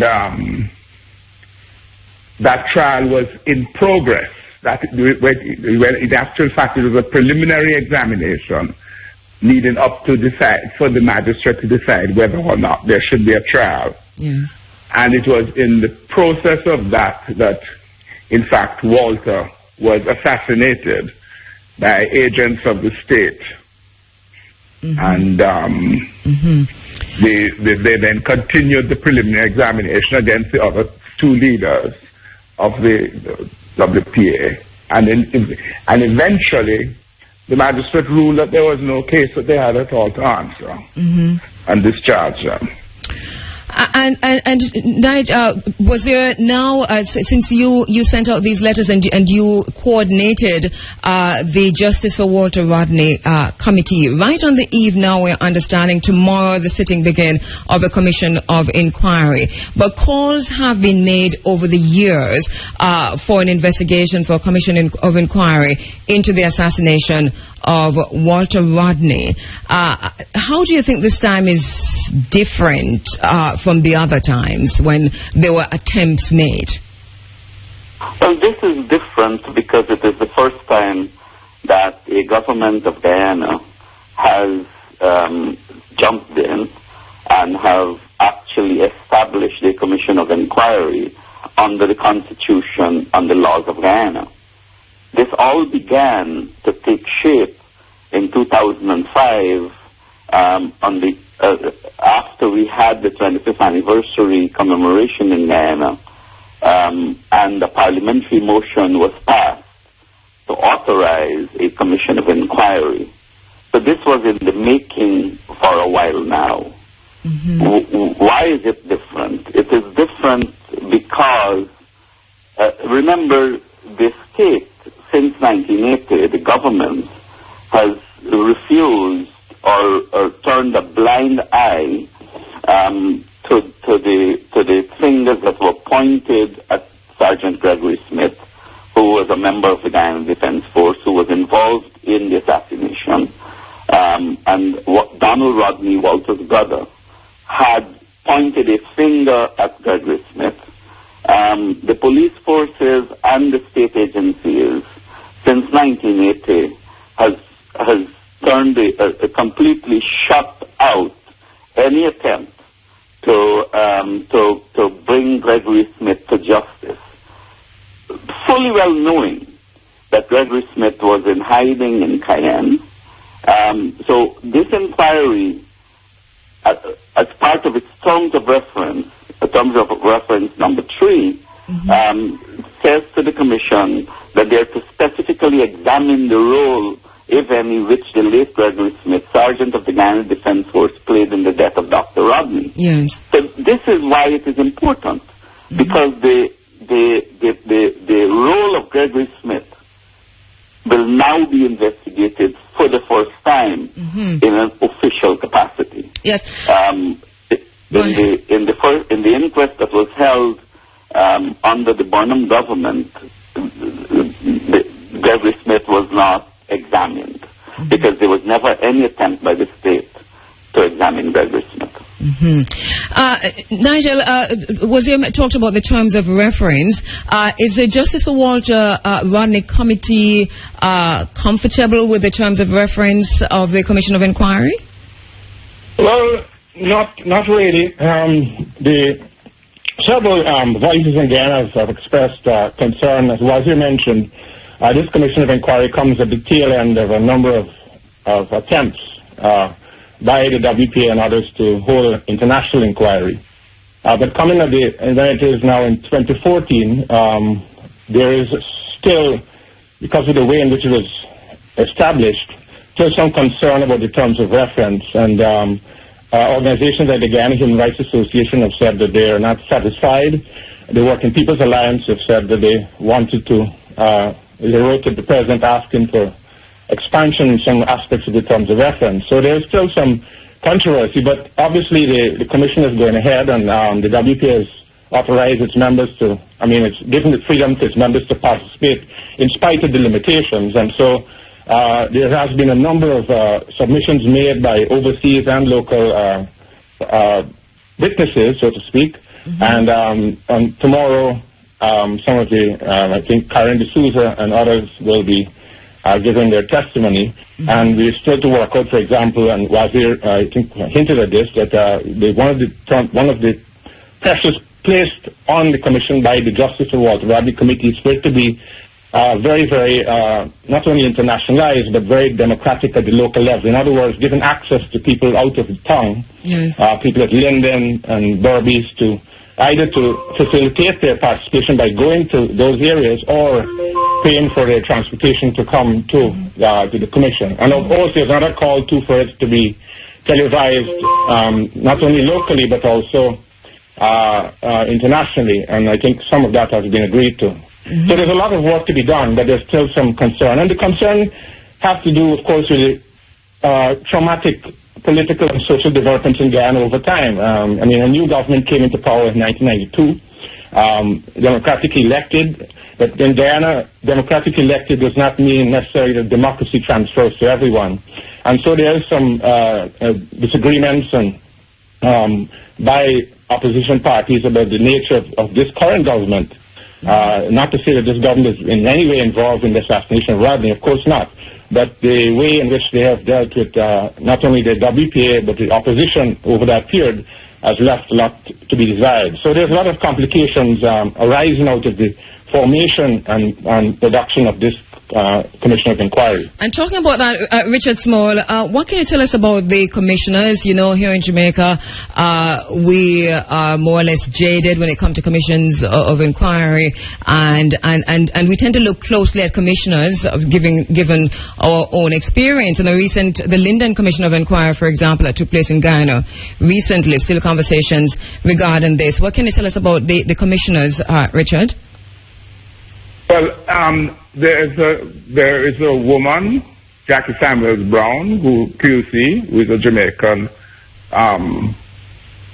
lawyer, practitioner, well known in Jamaica. Of course, yes. Right? Yes. And well, the others can describe more graphically the other commissioners. I know Jackie Samuels Brown. Okay. I don't know the others. Can you tell us anything about the other commissioners? Well, I mean, the chair is Sir Richard Cheltenham from Barbados. I mean, I don't know much about him. There is another commissioner, the third commissioner, Sinat Jairam, from Trinidad and Tobago, who I think the opposition in Guyana has raised questions about, because he has represented the government in important cases against the opposition in the High Court recently. So there were those questions that were raised in Guyana about the commissioners themselves. But those questions aside, the commissioners have expressed the view that they should not be over concerned about the terms of reference, because in the words of the chairman of the commission in one of his press conferences, terms of references can change during the course of an inquiry. One of the major issues in relationship to commissions of inquiry, not only in Guyana but in the Caribbean, is the level of cynicism that exists within sections of the population, and whether commissions are really going to be democratic. Yes. And that's the task. The task right now is to see whether these commissioners are going to be operating based on the Constitution, under the law. But what is needed is a democratization of the process. And that is why the Justice for Rodney Committee has written to the Commission, making important recommendations. All right. Hold on for me, Wazir. Hold on for me, Wazir. We're going to take a quick break, and then we'll look at the recommendations that have been made to the Commission of Inquiry by the Justice for Walter Rodney Committee right after this. Now, 3 minutes after 8 o'clock. We're back with you inside of the Africa Forum at 5 minutes now after 8 o'clock. In this segment of the program, we're talking about the Walter Rodney Commission of Inquiry, but more specifically, Justice for Walter Rodney and the Justice for Walter Rodney Committee that has been convened. And in a little while, we'll be going to talk about CBAC, the colloquium that took place at the University of the West Indies on the weekend. CBAC, PANAFSTRAG, and the University of the West Indies putting on this Pan-African conference. Dr. Tunde Biwaji joins me on the line in just about half an hour. All right. Wazir Mohammed, Richard Small and Nigel Westmass are now on the line talking about the Justice for Walter Rodney Committee. Wazir, just as we went into the break, the Justice for Walter Rodney Committee has written to the Commission of Inquiry and has made a few recommendations. Talk to us about those recommendations that have been made and the response that you've had so far. Well, the first point, they have responded to us and said they wanted to continue that discussion on those recommendations, because among the recommendations that we made was that they should advertise their work not only in the Guyana press but in the diaspora, because we have more Guyanese living abroad now than who are living at home.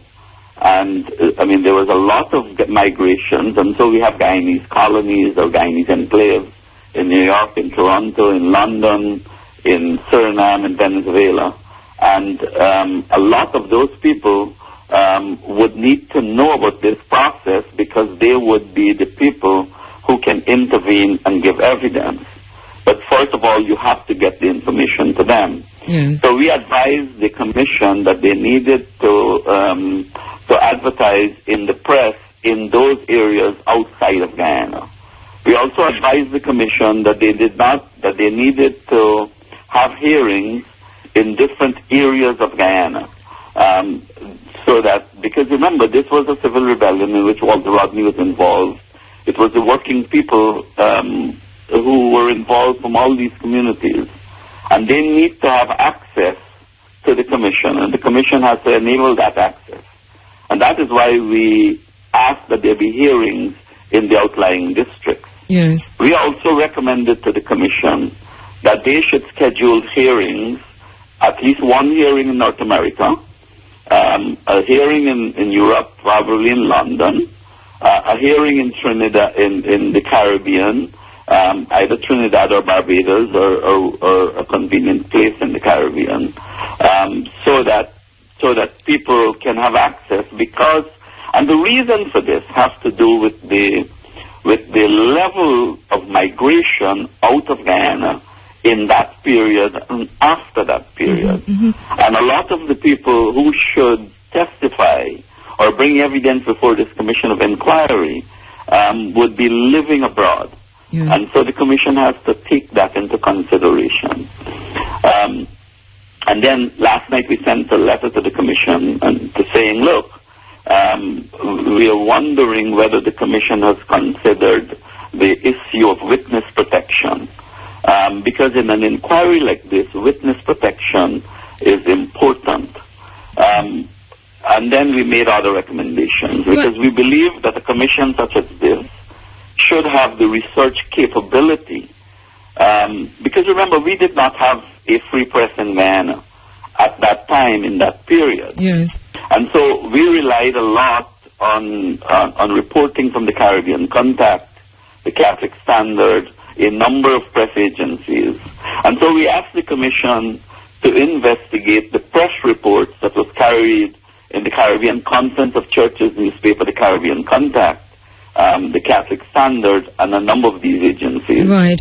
We also asked the Commission to ensure that they access the transcripts from the treason trials that would give them the information, because the police was put on the stand in the treason trial, and a number of people were tortured, and there are a number of those, and the transcripts of those trials are important. Mm-hmm. We also asked them to access the transcripts from the arson and the trial of Donald Rodney.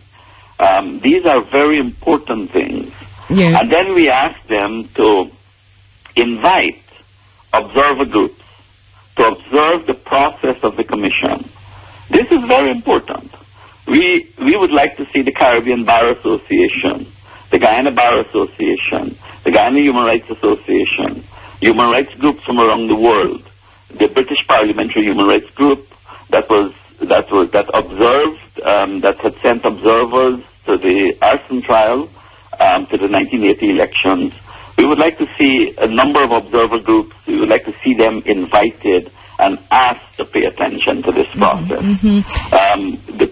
When we talk about democratizing the process, that is what we mean. As I said, we are in discussion with the Commission on these issues. Yes. We also asked the Commission to examine the terms of the National Security Act, under which give the state sweeping powers and its policing agencies, under which they were able to arrest, torture, beat up, brutalize people in that period. These are very, very important things. So this commission goes to the nature of the state, the character of the state apparatus, not only in Guyana. I mean, this commission one of the reasons why these things become important is because then we can understand the nature of the state and why the state operated in the way it's operated. But Richard Small, from the one of the responses I saw, and I don't know if I've seen all of them, was there just one? It seems as if the Commission of Inquiry was saying, yes, we'll deal with local personnel, but not necessarily won't be able to do the global inquiry as the Commission is suggesting.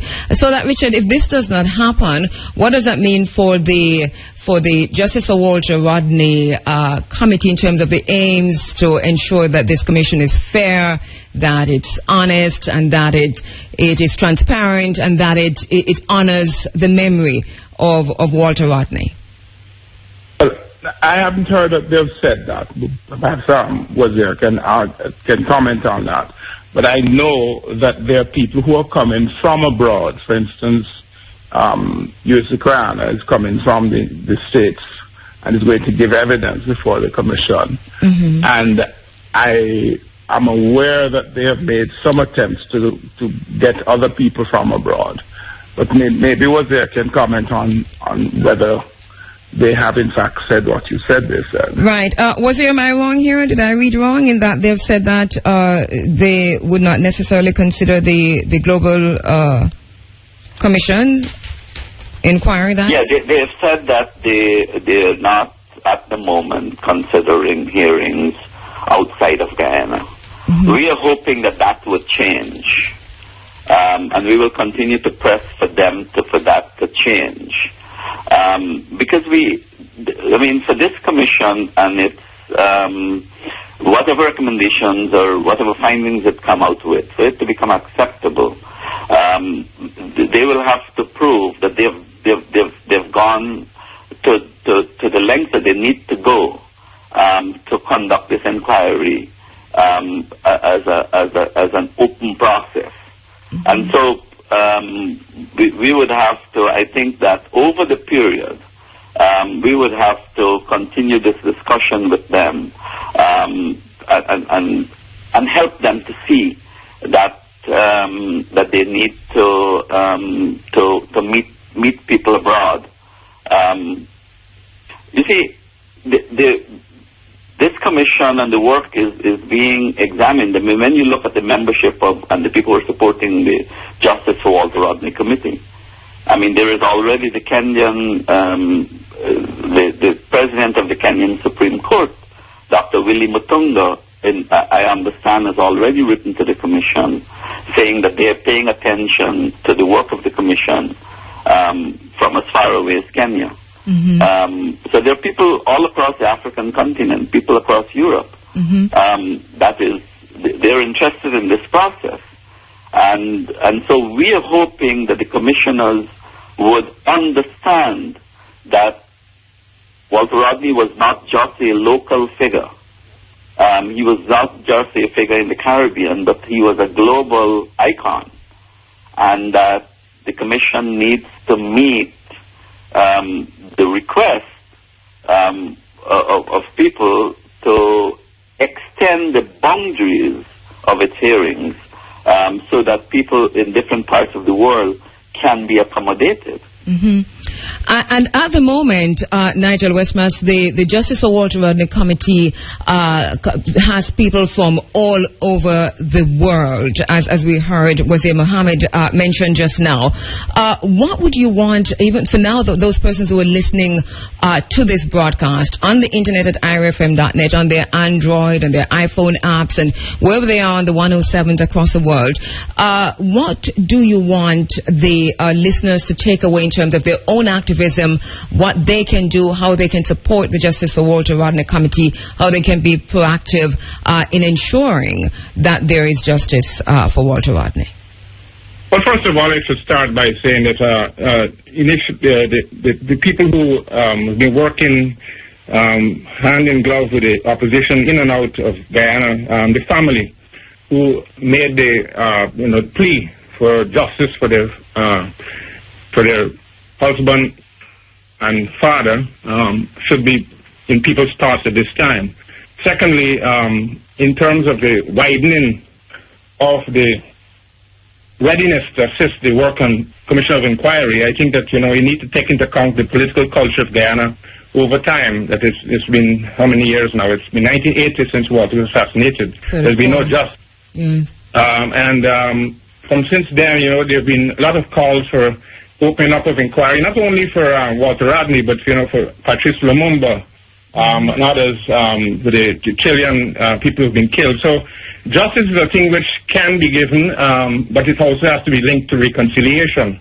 And so the list of members of the Justice for Walter Rodney Committee is quite big as it is, but we want to expand it to more and more people. And as Wazir indicated, people will be making statements from Kenya, from Tanzania, from parts of Africa where Walter had communicated with, of course, Jamaica, Trinidad and Tobago and Guyana, as well as the rest of the Caribbean and North America. And so you could see the diasporic impulse of the calls for justice. And the word justice is very, very important in that context. As you can see from the list, there's probably about 40 names in the list already, and more are in the offing. So I think it's important for the people to take in mind to keep an eye in this modern internet age, to keep an eye on the expansion of the terms of reference which Wazir already indicated, that, for full democratic process to be had and justice to be had, we need to have all the information. And Guyana is not a place where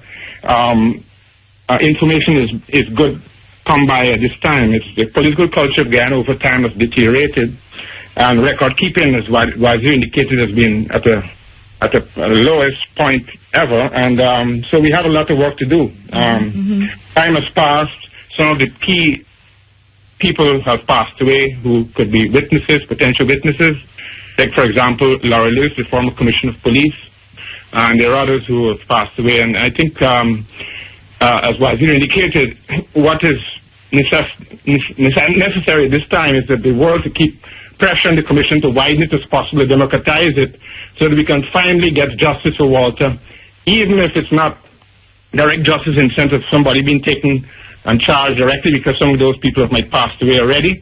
One aspect which wasn't mentioned, of course, is that since the over the period of time, Gregory Smith, who was here, and I think Richard mentioned, had published a book. He has passed away himself, but his sister, along with himself, published a book, Assassination Cry of a Failed Revolution, which tries to exonerate himself from his links with Walter and the devices at that time. And people who comprise this current commission have made very, very detailed and forensic examination of his text and linking it to the material at that time. They talk about the walkie-talkie and all of that. And this has gone before the commission. So it'll be very interesting to see what comes out of that, because what this testimony does is refute entirely Gregory Smith's conception of what occurred at that time. So all in all, I think the pressure that Wazir mentioned that is now being exerted in the commission, together with the diasporic pressure and the point that you made early in the program, that the education about Walter Rodney needs to be inserted, and education will come if all of the facts, all of the testimony witnesses are made public in the widest possible way, and then we can hear more about what this man was what he represented, why he was killed, and why it is necessary for us to have justice at this time. And Richard Small, what would justice for Walter Rodney look like within the context in which we're talking about so many of the principal players have died? What will justice be? What can justice look like? Well, to unearth as much information about the circumstances, the actual circumstances in which he was killed, to determine whether or not he was assassinated, whether the agents of the state were involved, and whether political leaders of the state were involved. That resolving that would, to some extent, represent justice for him. And of course, exploring the political circumstances in which he was operating and the kind of pressures under which he lived would also help to elucidate. As we speak, so many persons on social media, Twitter, Facebook, and all over the social media, texting and so on, are responding to this conversation right now and asking in their own way, what can I do as an individual? On the ground here in Jamaica, Richard, how would you advise persons to put pressure on the commission? How can they do that? What can they do? Well, first of all, they can write to the commission and they can publicize what they have written to the commission has had to say. All right, interesting. Jason Walker on Twitter is saying, is there a website for the commission? And he says Georgia. Let me just come in there, Andrea. Let me just finish. He says Georgia and Florida. He's writing from Georgia, Florida. It says Georgia and Florida media wish to know what they can do. Yes, go ahead. They could write to the Walter Rodney. They could email the Walter Rodney Secretariat at gmail.com. The email address for the Walter Rodney Secretariat is Walter Rodney Secretariat at gmail.com. What the Walter Rodney Secretariat. So these at the front. Walter Rodney. Sorry, okay. no, the Walter Rodney Secretariat at gmail.com. All right, we'll have that if you call in. We have persons writing from the Netherlands, and I have some responses in languages that I cannot read. I might just say that, so that the response is as wide as it is. Was here Richard and Nigel. We'll try and translate some of those, but I know persons are asking on the social media how they can be a part of that, and I assume that these languages that we're seeing that we can't understand are asking the very same question. So basically, write to the commission and say what to the commission? Well, I mean, Go ahead. To say what to the commission? Yes. To talk about their interest in this inquiry and to seek information. To say, look, where we are, we're not getting the information that we need. This is the media that you can send your press release to. I mean, one of the things is that the commission should be sending out its information far and wide. And the more people write to the commission to say, look, we're not getting your information. This is the newspaper in my hometown. Can you send your stuff to this newspaper or to this radio station? Okay. Then the commission have that. So in that way, what is going on is that there is a widening of the information flow. Okay. All right. In addition to that, people can also write to the commission and say, look, are you planning to hold a hearing in the Caribbean? There are so many Guyanese and others in the Caribbean that are interested in this inquiry. Or are you planning to hold a hearing in Europe or in North America? That kind of pressure is important. And generally people should write and say, look, we are interested in this commission and give the reasons why they're interested in the commission. Okay, and Richard, you were saying? So that the commission knows that people far and wide is looking at the work that they're doing. And that is what people should be doing. Over the next couple days, we will be setting up a social media site on Facebook, which we would advertise, and we would hope that people would join that site so that we and then expand that site so that we can have a discussion and continue to share information. Okay, brilliant. I heard you saying, Richard, that we could also... No, I'm saying that if in fact there are any criticisms or specific suggestions that people have as to what the Commission should do, they should also mention, raise those issues. All right. We're going to continue this conversation in this program until we see justice for Walter Rodney. We'll continue to have these discussions, and I hope that members of the Justice for Walter Rodney Committee will be available at least once per week to kind of update us on what's happening and to give information in terms of where persons can go and how to do so. Wazir Mohammed, Richard Small, Nigel Westmass, thank you very much for joining us on the Africa Forum this morning. Really appreciate that. Thank you, Andrea, for having us. All right. Thank you, gentlemen. All right. The members of the Justice for Walter Rodney Committee. And as you heard Nigel Westmass say earlier, a list of many names, just about 40 or so names, and we can give you an idea of who the members of the Justice for Walter Rodney Committee are so far. So, of course, you heard Richard Small, attorney at law there. Misheri Githai Muga, you do remember Dr. Muga. We invited her to Jamaica a few years ago. She was our guest speaker at one of our Black History Month events. She's the Emeritus Professor for Teaching Excellence, Mwalimu Julius Nyerere Lecturer and Distinguished African Scholar, Department of Africana Studies at Syracuse University. Rafiq Shah, journalist, was there Baksh, Cecil Paul, Reverend Patricia Siratan Bisnorth, Tracy Deanon Sharpley Whitting, and wow, quite a few persons, we're not going to be reading all the names, but let me just go back to the front of this and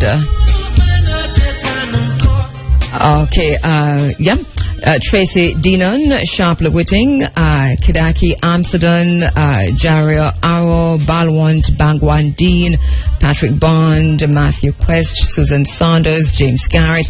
Quite a few names on this 40. Let us not try to read the names because there are many names. And myself, a part of a Justice for Walter Rodney Committee, and will be keeping you informed in this space about what's happening with the Commission of Inquiry, about what more needs to be done and what we can do as individuals and collectively to ensure that there is justice for Walter Rodney. In the meantime, I've been reading. Well, I think most of us have read how Europe underdeveloped Africa, and we've read Groundings with My Brothers. And Rupert Lewis has a booklet called Walter Rodney 1968 Revisited. One of the things I like about this booklet from Rupert Lewis, it's very simple, easy to read, but also that my good friend Bongo Jerry Small, I have a much better appreciation of his activism, of the role that he played and continues to play in the liberation of African peoples, not just in Jamaica but in the Caribbean. So get a copy of this book, Walter Rodney 1968 Revisited. You can start with that by Rupert Lewis and see how the players and what was happening in the 60s in Jamaica, who were the young revolutionaries and how they were doing revolution and how they were concerned and the extent to which they were concerned with the liberation of the masses. And Bongo Jerry Small was actively involved and engaged in that process, and we do know that he continues to be so. Great appreciation there when you actually read it of the extent to which he was involved. All right, we are going to take a quick break and come back to talk quickly, not much time, about the we're going to look at the communique, shall we, for coming out of the CBAC colloquium that took place the University of the West Indies these last few days. Hey, by the way, just before we go to that break, remember to retweet hashtag Justice for Walter Rodney. Ask your followers to retweet that as we kick this thing off on social media in a serious way. Let's see if we can get that trending. Let's do this in revolutionary Tessan Shin way. Let's get it trending. We want to see the Jamaica Tourist Board retweeting Justice for Walter Rodney. Hashtag Justice for Walter Rodney. We want to see the Ministry of Education, the Ministry of Culture, hashtag Justice for Walter Rodney. Can we get Jamaica and Jamaicans overseas and Caribbean people to get this trending so that we can have justice for our brother Walter Rodney? Hashtag Justice for Walter Rodney. We can do it. We have done it before. We can do it again. All right, we're back with you inside of the Africa Forum. We're going to be going to the phone lines now to speak with Professor Tunde Biwaji of the University of the West Indies. And we're going to look quickly at the communique that has now been published at the end of the 9th CBAC International Conference on Toward a New Pan-Africanism, Deploying Anthropology, Archaeology, History and Philosophy in the Service of Africa and the Diaspora. It was held at the University of the West Indies, Mona campus, between April 25 to 25. All right. So I was at the conference and enjoyed it overall. I found especially Professor Femi Taiwo's presentation at the end reinvigorating, motivating, and a call to attention, a call to action. Also, our brother Baba Buntu found his presentation, although short and abbreviated, another call to action, saying to us that at the grassroots is where we have to start, and understanding Sankofa, understanding from Professor Taiwo the idea of Sankofa, looking back and going forward, saying that to look back is to go forward, and they're inseparable. You know, for me, that was such a potent statement, and we really appreciate the talk, the presentation by Professor Femi Taiwo. Also, our brother Baba Buntu from South Africa, and so many others there. An academic conference, and we want to talk about that. We were talking earlier about Walter Rodney and how he bridged that gap between the academy and the people, the academy and the practice. And I think that we still have a long ways to go in how we do that and whether or not we really want to do that. On the phone lines is Professor Tunde Biwaji. Professor Biwaji, let me just congratulate you on a very, very successful conference. Thank you for bringing Africans from the diaspora and Africans from a continent together in one space to talk about the challenges and the issues that are common to all of us. Yes, good morning, Kabu. Thank you very much for having me, and I want to also say good morning to your audience. We had over 2 days and an evening, so much packaged, together. Yes. And it was such a wonderful thing to see the enthusiasm and the commitment of people, So I want to thank you and IRI FM for the work you are doing and for assisting us in the publicity and everything. And also for being there throughout. Oh, no problem. We really enjoyed being there and being part of that. I know that another time we have to talk about how we bridge that gap between the academy and the practice. I think it's something that we really must look at seriously. Well, you would have noticed that throughout the 3 days, we managed to blend,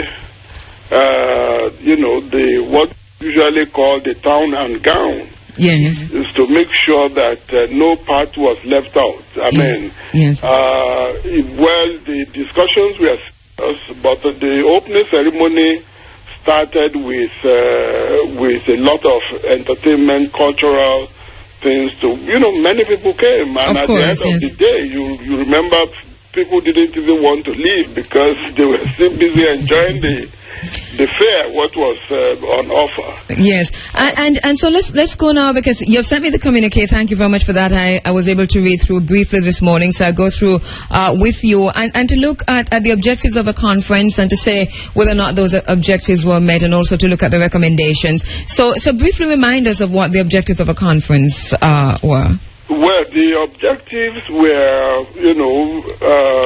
threefold. The first one was to create a forum, a kind of space where African experts, students, researchers, policymakers, and creative individuals meet from both Africa and the diaspora. I keep saying that the AU has defined 6 regions. Africa has 5. The entire diaspora is part of Africa, the Africa diaspora. And part of what we are trying to get to is a point where there will be a diaspora. And part of what we are trying to get to is a point where they will be so constituted that they will have a voice in the African Union. And eventually when Africa becomes the United States of Africa. So the first objective was to bring people together under one umbrella where we can begin to address the various issues and problems, and to tackle those things using the intellectual capacity that we all have. And secondly, to foster a relationship between anthropology, archaeology, history, and philosophy in dealing with various political issues relating to identity and the propagation of our mode of existence.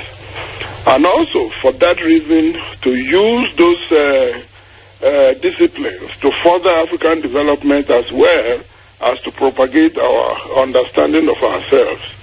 So those were the main objectives of the conference. And I think largely, if you look at the presentation starting from Professor Holes, who made it quite clear using archaeology to set the template and the tone for the entire conference. The opening ceremony, he gave his keynote. Yes. And one of the important elements of what he mentioned is the fact that what we are doing currently is grafting onto a kind of grafting individualism on corporate existence, which used to be African mode of existence. And consequently, we now find that, as he suggests, that we are witnessing the collapse of post-colonial society, because individualism is not going to help where community is destroyed and everything that is good about us, about our children and our descendants are not valued because people are only concerned with themselves. Professor Bewaji, I'm going to interrupt a bit, and it's because we're pressed for time, because we're squeezed you in this little space, and we have to revisit this conversation. Yes, but right, so can we look at the observations and recommendations that were made, and we have only a minute and a half in which to do that. Well, we will come back to this another time, though. Yes, that's a little bit expansive, about 18 of them. Right. And the critical component, which I would like to mention, is the fact that no group will do the heavy lifting for us. We have to put our heads to things and start the research, to investigate our intellectual history, our indigenous knowledge systems, with a view towards harnessing those resources and utilizing them to project our development. That is one of the recommendations that was made. And institutions have to be formulated. Structures have to be built to ensure that we are capable of doing this on our own terms. Of course. Not on the terms of that others would set. Right. You know? Yes. And we will go through this over time. One of the recommendation is also the need to redefine the relations of power in knowledge production and utilization between the West on the one hand and Africa on the other. And I think that goes to the wider idea of how we become diasporic Africans and continental Africans knowledge societies, because we tend to embrace and to support the knowledge creation, knowledge development, knowledge use. And especially you find that most of the ideas that drive even the contemporary society based on the research, it shows that blacks are at the forefront. But then when it comes to the appropriation and exploitation of the knowledge that we create, that is where we seem to be, not doing so well. And part of this has to do with how the state treats whether or not the state has bought into the idea of a knowledge society. We talk about our young people who are scientists who are creating and developing and discovering, but that they are chucked aside for Vibes Cartel and Movado and so on. And to me, it sends a message as to what the state thinks about whether or not we become a knowledge society. One of the things that you have also said to one of the recommendations is that we need our scholars to communicate with us. They must be accountable to the African youth, be more approachable, available to engage with the grassroots community, and that elitism must be discouraged. In the name of Walter Rodney, we agree with that. Yeah. Yes. Professor, we have to pick this up because I want to go through the recommendations with you one by one. So we're going to invite you to come back in the studio very shortly so that we can look at the recommendations. Thanks for sending us a communique. And any quick final word? Oh, well, just to thank everybody, to thank the principal, Professor MacDonald, the Vice Chancellor, the South African High Commission, the Nigeria High Commission, and all the various persons who contributed one way or the other to the huge success. The Kendall Etu Group, the U.N.I.A. Pop Society, the Mystic Revelation of Rastafari, everybody, there was a kind of ownership that went beyond just organizing a colloquium, and I want to thank everybody for that. And thank you very much for allowing us to be part of this. We'll talk again very, very soon. Congratulations, Professor Tunde Biwachi. Thank you. All right, I will apologize. Just a minute over for news. 8:46, Lanagay Green is standing by with the local and international headlines. I could not be away because of the Walter Rodney Commission of Inquiry, because they start sitting tomorrow. And so I had to be present. That is going to be where? In Guyana. Okay. Right. Our own Jacqueline Samuels Brown is one of the commissioners. So you should be. That's where you should be heading then. To Guyana, I'm a member of the Justice for Walter Rodney Committee. I'm sure the newsroom would appreciate you being there. Exactly, but I just saw last night the invitation that was extended to members of the Justice for Walter Rodney Committee. So I was saying to my husband, boy, I could have done this before because I would have been in Guyana. And the newsroom, as I said, would surely appreciate it. I know, yes. So, but I can do as good a work from here as I think I would be able to do. But it's still not too late. How long is the sitting going to be for? At least a week, I would know, yes, because we see 28, 29, 30, 31 going over into May, and I'm sure beyond that. And it will be good to be there for the last few days. Yeah, right. So it's still not too late. But remember that we have Ethiopia, we have Gambia, plate full. We have Brazil. Plate is full. Cup is full and running over.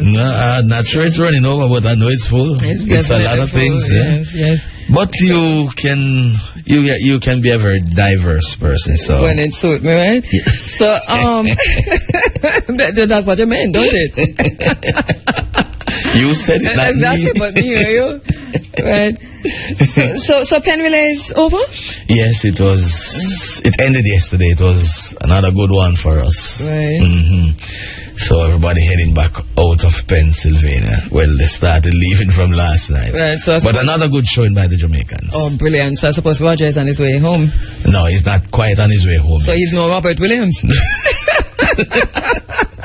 As I said, when I go on an assignment, it ends today and I am on my way next day. Not the case with Roger. He comes back tomorrow. There you go. That's the difference between a married man and a non-married man. Don't make it look like I work. Well, I don't know. Maybe he was just more fortunate than I am.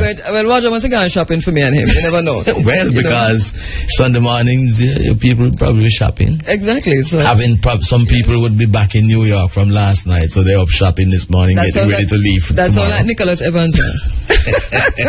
Don't mix up people.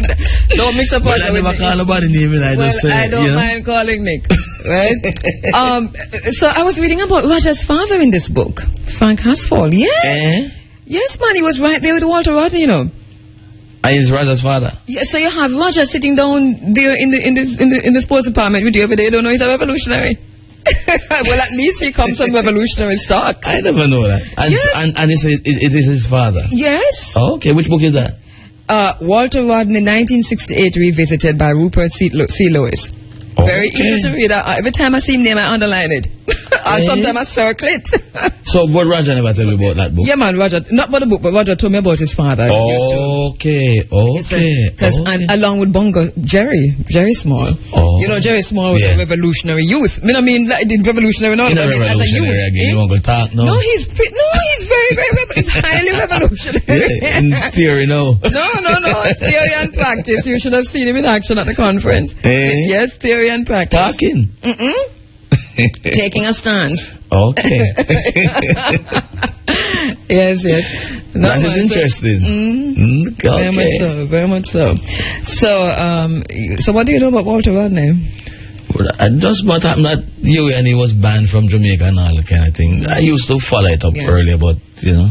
So we should have a very good study of Hugh Shearer in Jamaica. We must make Hugh Shearer a study. No, we must study Hugh Shearer. Don't you think, Robert, tell the truth? He has been involved in a number of very controversial things. Controversial?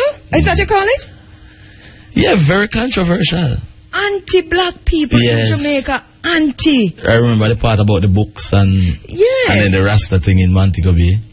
Between Hugh Shearer and Bustamante. And I think we must pause, just stop and make the two of them a study from, not just like scholarly study, but revolutionary, scholarly, religious, political. Do you not think? Yes, because it probably would unveil a number of things. Too much has been forgotten. That's why we're repeating the mistakes that we made. You don't think so? Yeah, it would certainly do no harm. It would, as I said, unveil maybe more than we know now. Yes, man. But it is interesting that, he has been involved in all these things. Yes. And it's consistent. Consistently so. And then, buried with state honors. The bottom line this morning is going to be what Mwalimu Marcus Mosiah Garvey said about government and what should be done with governments when governments fail and so on.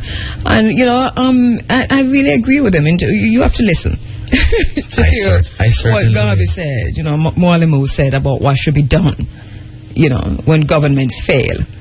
So you're about to pay your taxes, eh? Well, I usually do. I know you do. What else can I do? You have a bank account? Even if we protest. I mean, most people have. So, and you don't mind the bank charges, do you? Because you're all right, don't it?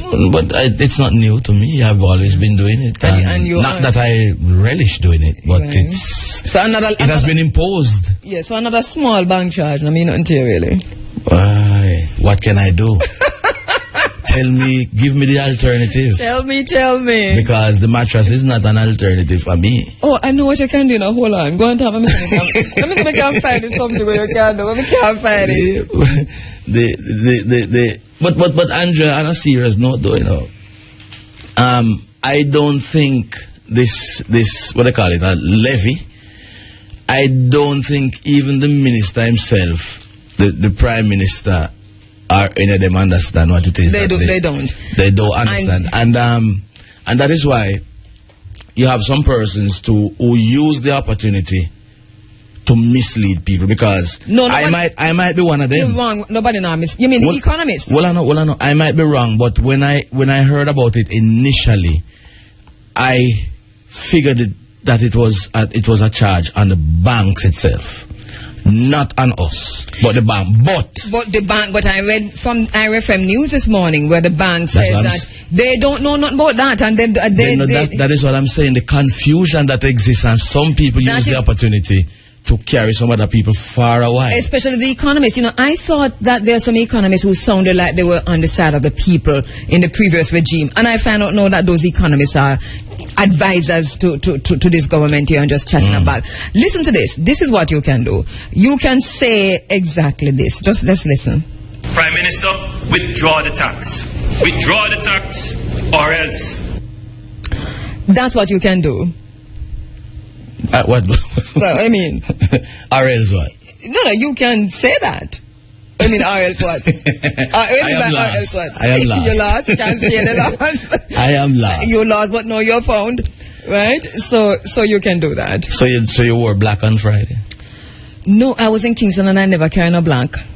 That was another waste of time. But I don't believe in wearing black when you're angry about something, you know, when you're protesting. I believe in wearing red. Okay. You understand? So this black wearing black. But you know this strange thing about this wearing the black. Yes. If you somebody was telling me that when you go in the banks, you see people in the banks wearing black. And I'm saying, but them people are really take off that, you know. No, the banks are the ones who started this, you know. Yes. I mean, wrong now wear black. And know that some of the billions that they make every month is going to be reduced. Yes. They are wearing black in protest. Right, I noticed that there was some. I noticed there were some newscasters wearing black too. Sure. You know. Well, some people would be in black not because they are protesting, because sometimes some people don't even remember about it. Yeah, and I think it's about time we stop talking about wear black when we want to protest. You see all the taxi, you know, we should all wear red. Red. Every time you look at just red, you see. That is why anytime anything bad, man, them say black. That's the thing. Yeah. We're not buying on this wear black just because. And the same people are saying wearing black. Sometimes they well know what they're saying, you know. But them just want to highlight the black no good. Yeah, and it's not, and you see there are many ways to show that you don't have to wear nothing to make the people them know. As a matter of fact, you can't even buy black. Right? No, Robert, I know you're an analytical mind. So I'm gonna play something for you. It's just gonna take 2 minutes. And then I want you to analyze it for me. Wow. In another 2 minutes. That's alright? Alright, go ahead. Listen. Another special guest, the Prime Minister Portia Simpson-Miller. Welcome. Thank you so much for joining us on CBM television, Mr. Simpson-Miller. It's my pleasure. Alright. Prime Minister, your reaction to Mr. Shaw's presentation today? Well, he did what he had to do as opposition's spokesman, and I think that he made some suggestions that could be looked at. In particular, which one, Prime Minister? He made a suggestion in terms of like NHT and certainly we've been looking to see what else can be done by the NHT to assist more persons, not only those who have a difficulty buying a house, but also for our public servants, the uniformed groups, and how we can make things easy. And I think they're looking at what else can be done. Yeah. They've done quite a lot, and I think I'm very pleased with the performance so far, but I really believe that we could. And there are other suggestions that he made that I believe that government could look at. Yes. Prime Minister, this issue of the withdrawal tax, the tax on withdrawals, which is to rake in $2.25 billion, it has caused most controversy of all the measures that your Minister of Finance announced last week. Your view on it, because there are persons who say it's making poor people's lives harder.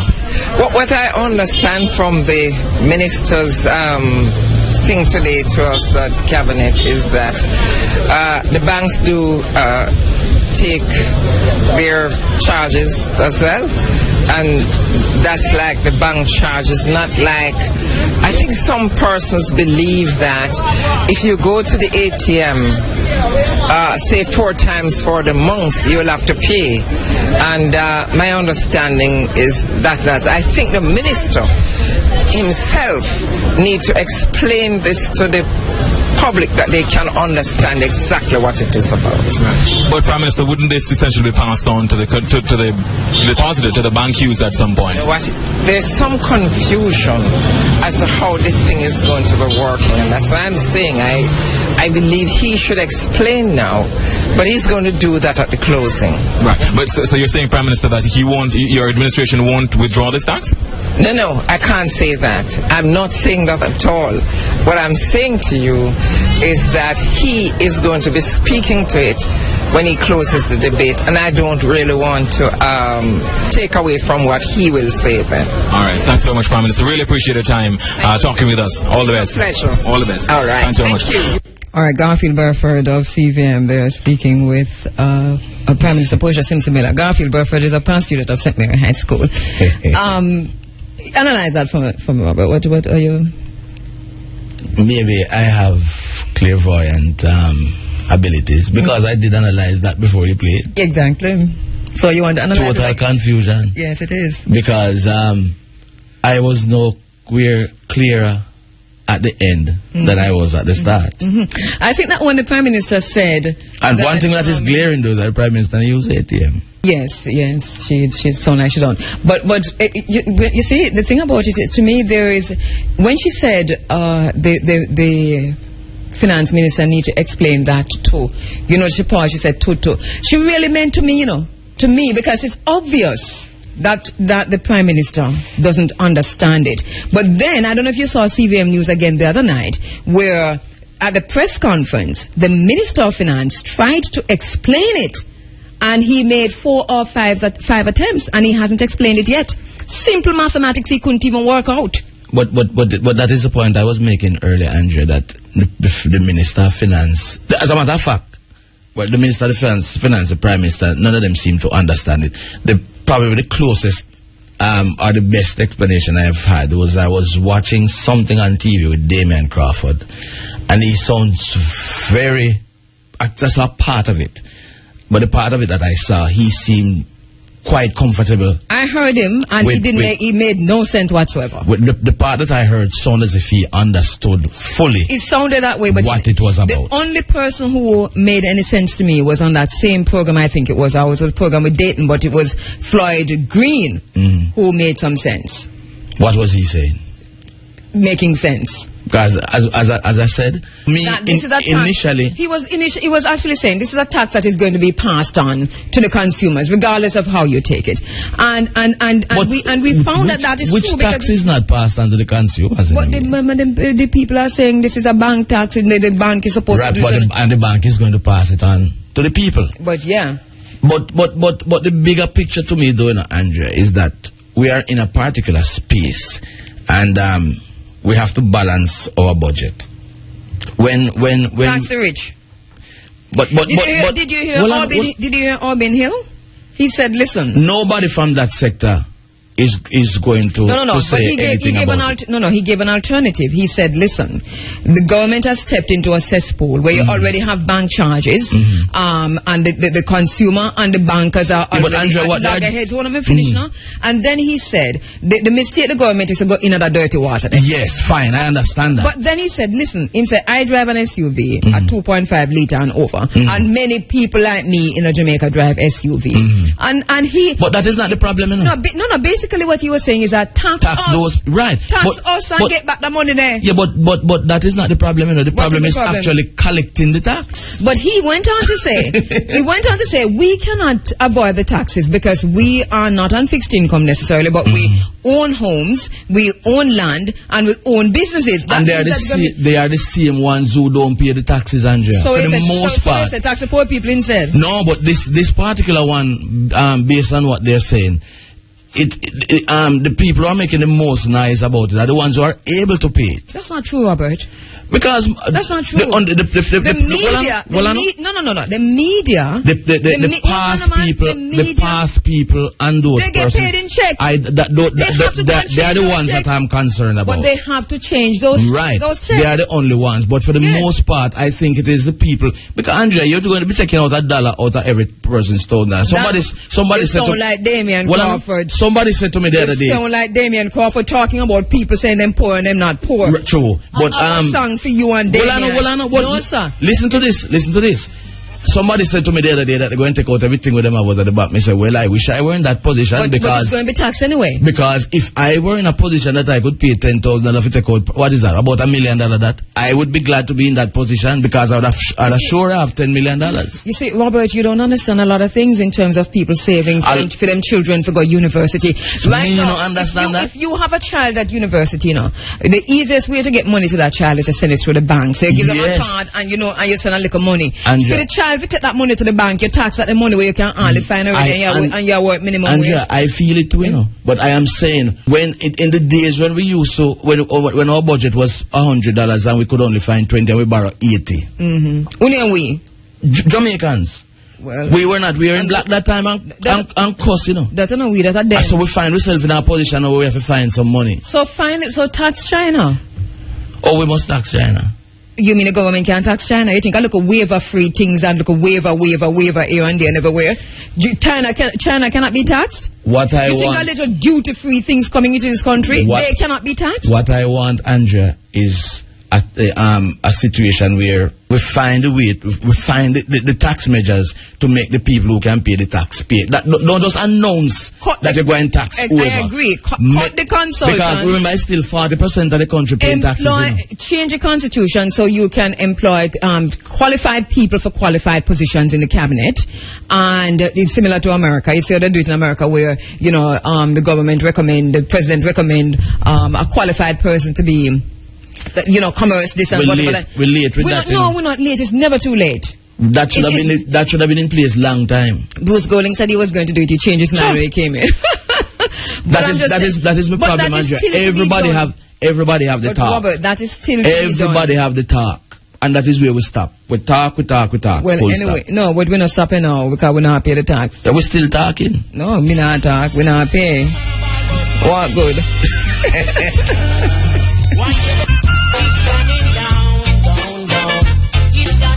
Well, we got to stand for something, and we're bearing witness to this injustice. And remember, we talk about what it means to bear witness. A person who bears witness to an injustice takes responsibility for that awareness. You may choose to do something about it, or you may stand up and stand by without doing anything. But you cannot turn away. You cannot turn away in ignorance. You can't turn your back on it. You already know. You are aware. You're bearing witness. So if it's civil disobedience, if it's direct action, we say these are all fundamental tenets of democracy. We bear witness to this injustice of the withdrawal tax, and we choose to do something about it. Prime Minister, withdraw the tax. It's breaking the backs of the people, of the masses, the poor.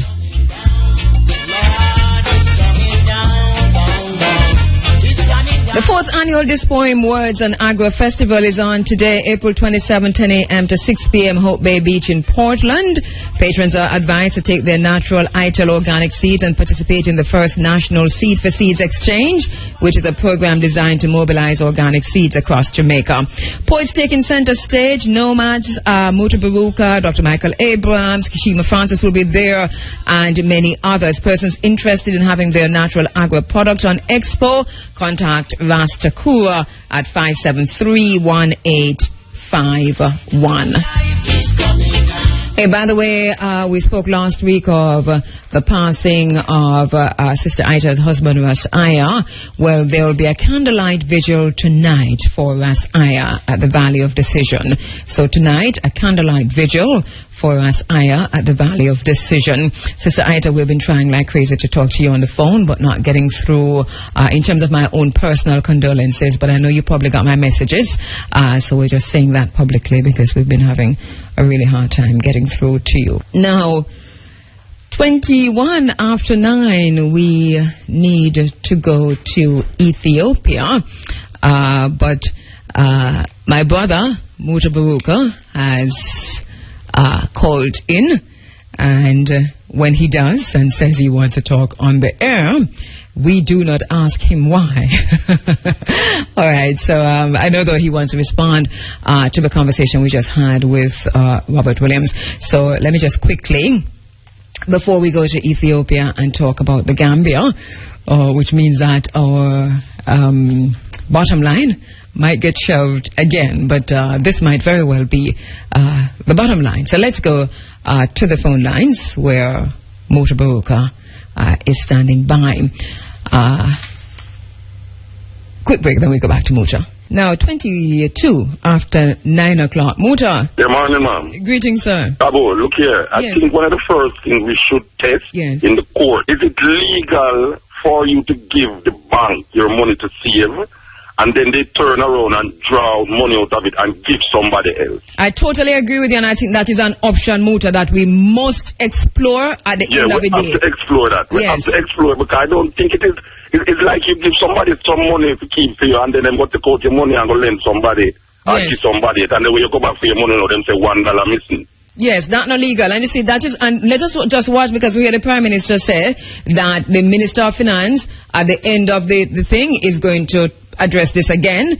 So she don't understand what. She don't understand it. She definitely, based upon the interview that she gave the Virgin on the TV, she don't understand it. No, she don't understand it. But listening to the Minister of Finance at the press conference, he doesn't understand it either. Yes. I think he was advised that way, and now I'm trying to work it out. That is what them usually do. Yes. Them tell you something and try to work it out, and then say, oh, all right, we try to figure out something else. And you know, and then as they talk about the advising on Motor, the economists who are advising the minister. I heard Audley Shaw talking to Cliff Hughes, saying on Impact that when he was a Minister of Finance, he got this very same advice, which he turned down.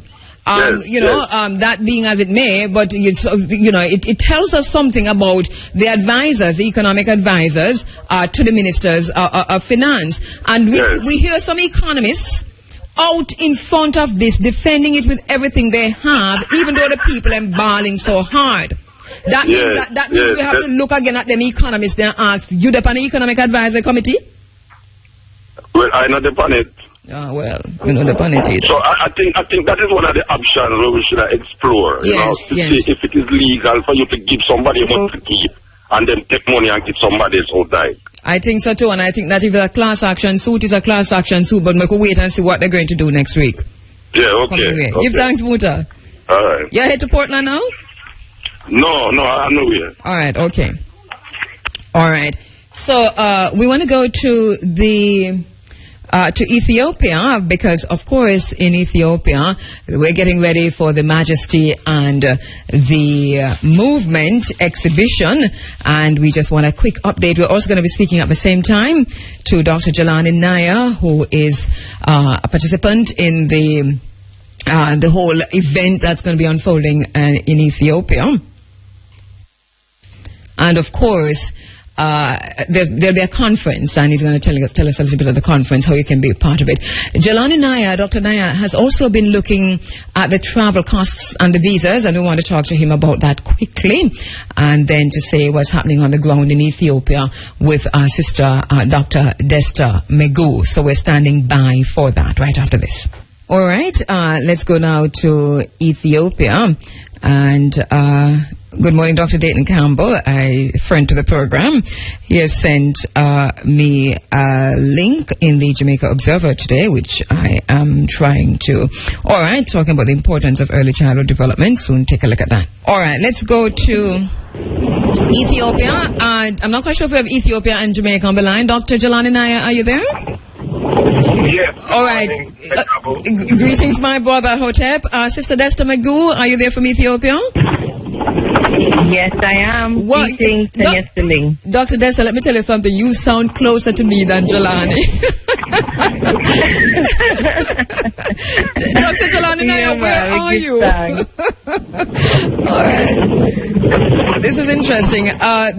We have a noisy background in terms of wind, so I'm not quite sure who is in a very windy area. I'm on the road. Oh, Jelani. Oh, that's why you sound so far away. All right. Welcome to the Africa Forum. Looking forward to the groundings on the continent of Africa. I'm going to start with you, Dr. Desta. Just a quick update of what's happening there on the ground. And I know we have a revised itinerary and so on. But once again, this is the Majesty and the Movement exhibition that's scheduled for Ethiopia beginning May 24. A quick update on what's happening on the ground there, Dr. Desta. Yes, everything is really good. Give thanks to the Most High for all the support that we've been receiving. We're preparing on Wednesday for a press conference, and already we've had about 12 major media houses, including Chinese press, Dutchville Radio, and of course all the locals confirmed to come in, because everyone is excited. It's 40 years since the coup, and nothing has been done concerning the Majesty on this level. Even in 92, we had the centenary, so for Rastafari, we even had representation. So everyone is quite excited. Last week also, we were able to get into the archives to make the final selection of His Majesty's and Her Majesty's clothing and armaments.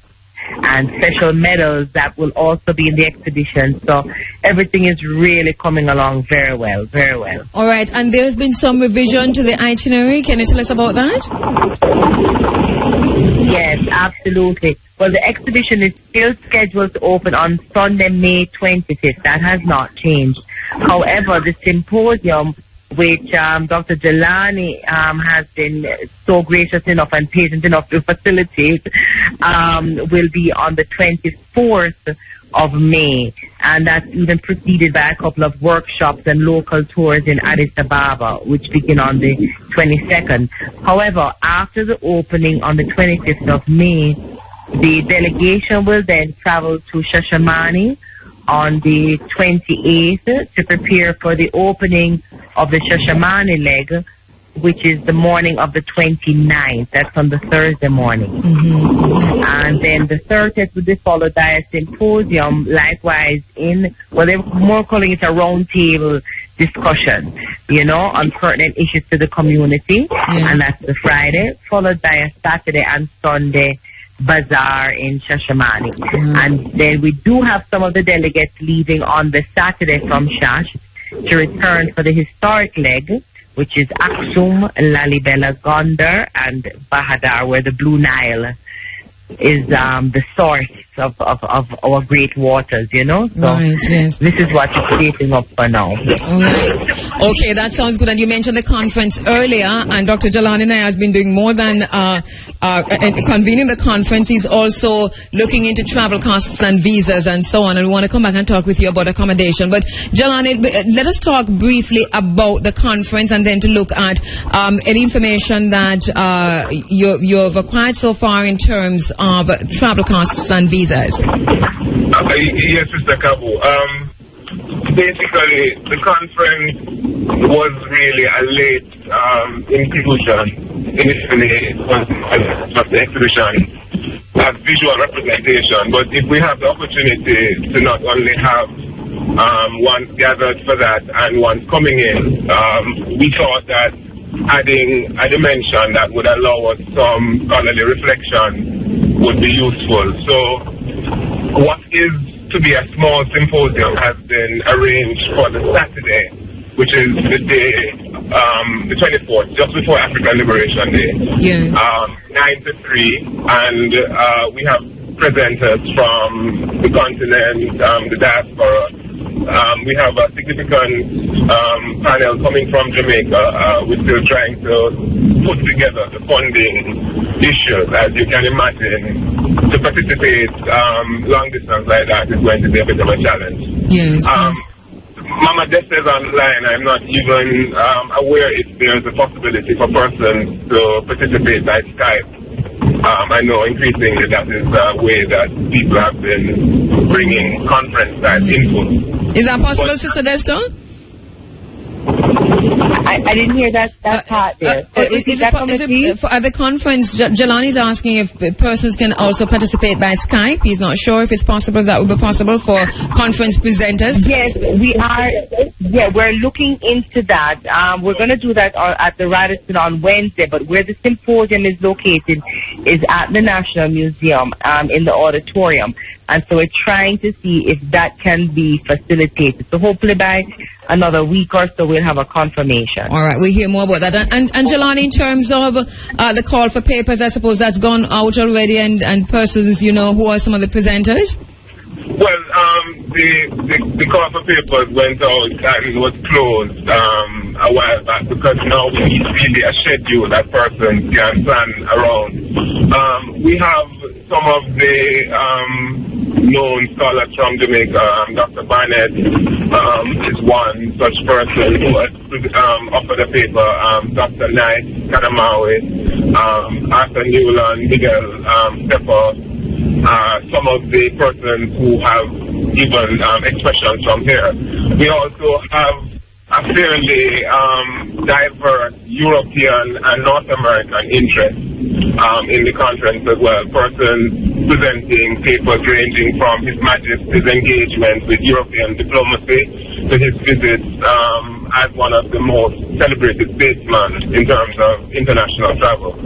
So I think though the symposium could have been bigger, I think, if we had that as our focus, it will initially allow us a good assessment of global impressions of His Majesty's legacy at the scholarly level. And the idea is that having this in Ethiopia will allow for the locals to help to nuance our insights a little better, giving us the sense that domestic things may have guided some of these policies, etc. And I also have a note from the Rastafari Youth Initiative Council, and this from Ras Caleb, and he says that he's been invited to Addis Ababa to present a short film and paper on behalf of the Rastafari Youth Initiative Council entitled Social Activism and the Rastafari Youth of Jamaica and the Occupy Pinnacle Movement, and the contribution will be made at the symposium. And this is the same symposium, Jelani, Rastafari, the Majesty and the Movement. So Ras Caleb is also presenting there? Yes, he expressed an interest. As I said, the major challenge is the funding issue. So as much as we have a number of persons confirmed, it's going to be up to them now to rally together. Based on what we are looking at, the participation in terms of airfare looks like a minimum of $1,400 if persons jump now, meaning there are tickets you can get to DC and New York for about $400 US. And the cheapest flight I've seen originating from Washington is $1,000. Now, on average, $1,000 from DC to Addis return. On average, that ticket is about $1,400. The one I saw for $1,000 is a little longer in terms of the journey time. Yes. But it's a significant reduction. All right. So you're saying that for persons who are thinking of going, and this is a reduced fare as far as I know in terms of the cost to go there now, which is a $1,400 to get return fare going through DC. And is there another route for those who? The persons don't have U.S. visas. Okay, so there are a number of issues, Mr. Andrea. All nationalities need visas for Ethiopia. If you're a UK passport and American passport, you can get it when you arrive there. But for our Jamaican and Caribbean passports, you need to have that visa issued before you land in Ethiopia. And where that can be done is Washington, where there's an Ethiopian embassy, as well as London. Now, the Washington stuff is going to take them a minimum of a day to 2 days. Ethiopian consul officials, embassy officials are very, very helpful, and they'll work quickly. But people need to give themselves at least a 24 to 48 hour overlay to be able to pick up their own visas there. DC, I think, is the cheapest route if persons have access to the United States by way of U.S. visa. UK now is coming out to be closer to $2,000. The airfare being closer to $1,000 from Jamaica to England. And then, averaging $600 to $800 from the UK onwards. And it's the same kind of fare from Rome and Germany. There is a Condor flight from Montego Bay and Kingston, I think, which persons can fly on via Europe, but it's going to give you still about a $2,000 US ticket cost. Okay. And let me ask you something. Well, it's good to know that there's also that option. It's a pity we don't have an option to go straight, but there's an option to avoid the US or the UK and go through, one or the other Europe then. But Janan, let me ask you this about the Ethiopian Honourary Consul here in Jamaica, Judith Hilton. Can she in any way assist with getting visas? As we know with Ghana and so on, you can take your passports to the Ghanaian. Yeah. In fact, that is the reason why she's here. The issue with that, though, Sister Kabu, is that the turnaround time required for her assistance would be 2 to 3 weeks. What she would do is she would get the passport with completed application and Federal Express them at your expense to the United States. And that Federal Express is a round-trip Federal Express cost. Okay. I think it's coming out to about $100 US for the FedEx round trip. And sometimes they are not too keen on doing multiple passports in a FedEx package, even though the package is big. All right. So each applicant usually has that additional cost. So it sounds like it makes sense if you're traveling to go through DC or London and get the visas on your way. And pick up your visa, because the only cost you would incur is really the visa cost, which is about $20. Okay. 20 to 25 US for our passport. And we know from experience that is it's a fairly simple procedure. Get to the embassy. Yeah. All right. So let me go back to. Yeah. Go ahead. I would just advise persons, that they would need to start traveling like the 18th, 19th to be able to arrive in time. Most departures from DC are early, in the afternoon, but they're getting Ethiopia early morning. So you're going to lose a day. And people need to be conscious of that so they don't arrive after their intended participation. Is there any way, Jelani, that persons can join up and go? Because, you have a team going, the other persons who are interested in going. Is there a central place where people can say, can we travel with this group and just, go up on the same flight and do a thing together and so on? I think the best way is perhaps for us to synchronize our dates. And our proposed transit point. So if people know that they're going through the UK, then they kind of galvanize to the same date. It will make sense in terms of pick-up as well in Ethiopia and just coordinating the unfamiliar on the ground if people, as you're suggesting, can cluster in that way. So I am suggesting that persons should try to, as you're suggesting, can cluster in that way. So I am suggesting that persons should try to fly out between the 21st and the 23rd, no later. Because otherwise you're going to start missing things that are scheduled. All right. Sister Desta, what about accommodations now? And I know, like, I went from accommodation, don't wrap up and tie up and cool. May I move and joy. But is there, at its late stage, I don't know if Jelani has his yet, but at this late stage, is accommodation available? How do people get a room, get accommodation once they decide to be there? All this while we must have lost Dr. Destin. I didn't know. All right. Yes. Sorry, Kabu. Never mind, man. That's okay. That's okay until you get used to it. Yes. The accommodations in Ethiopia is probably one of the most favorable things because you can get clean and decent spaces from as low as $8-9 US a night. Yes.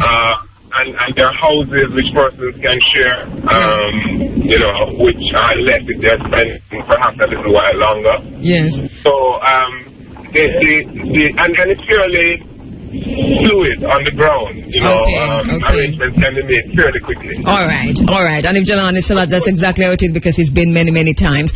All right, so Jelani, what do you want people to know? I can share some contact information if they contact me directly about accommodation that they can arrange ahead of time. How do they contact you? My email address is bongonaya@yahoo.com. Bongonaya.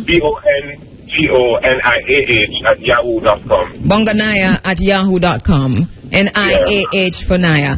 And if you wish information to know more about accommodations and so on, or just more information about links and numbers via kind of okay.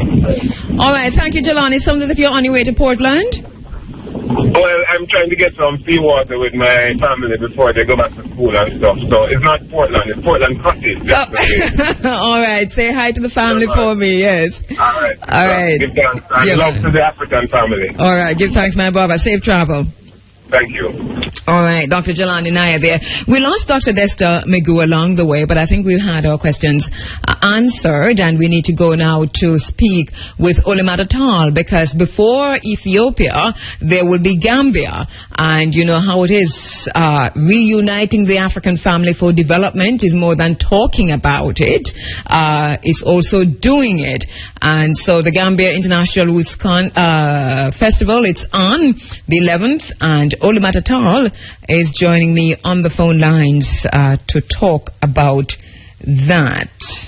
9:44, you're inside of the Africa Forum, Running African, and we're standing by to speak with Olamanda Tal. Dr. Dayton Campbell has sent me a link to an article he has written in the Sunday Observer entitled The Importance of Early Childhood Development, and we're going to be reading this. I think this is very critical at this moment, and so we will be looking at this. We see where other developed countries are now for early childhood development tapping into critical learning and thinking schools. And I hear our own Minister of Education talking about that. So let's see if this is where you're going. We'll let you know exactly. You ask for a comment, and we'll do that later on. Dr. Dayton Campbell. My sister, Olamanda Tal, joins me on the phone lines. Oli, good morning. Good morning. How are you? Oh, my sister, I'm very well. How tired are you? I know you were at the conference in Kingston on the weekend. We buck up a few times. And then you are working so hard getting the Gambia festival together, getting it off the ground here in Jamaica. All right, so a quick update, Oli, in terms of where you are, because you're talking about leaving in just a few days. Right. Yes. We should be leaving in about 11 days. In another 11 days? Yeah, we'll be leaving on the 7th. Mm-hmm. And what does the group look like now? How many persons will be traveling to the Gambia? Right now, with the artists that are going with us, it's a total of 18. 18 persons, and that's a pretty large group, considering how difficult it is for many persons to get to Africa from an economic perspective. So that's a pretty large group that's going. How many persons in that will be participating in the conference at different levels in the festival? Everybody's going to participate in the conference, but out of the 18, 8 people pay for themselves. To go to the conference, so that's a good look. Oh yeah, that certainly is.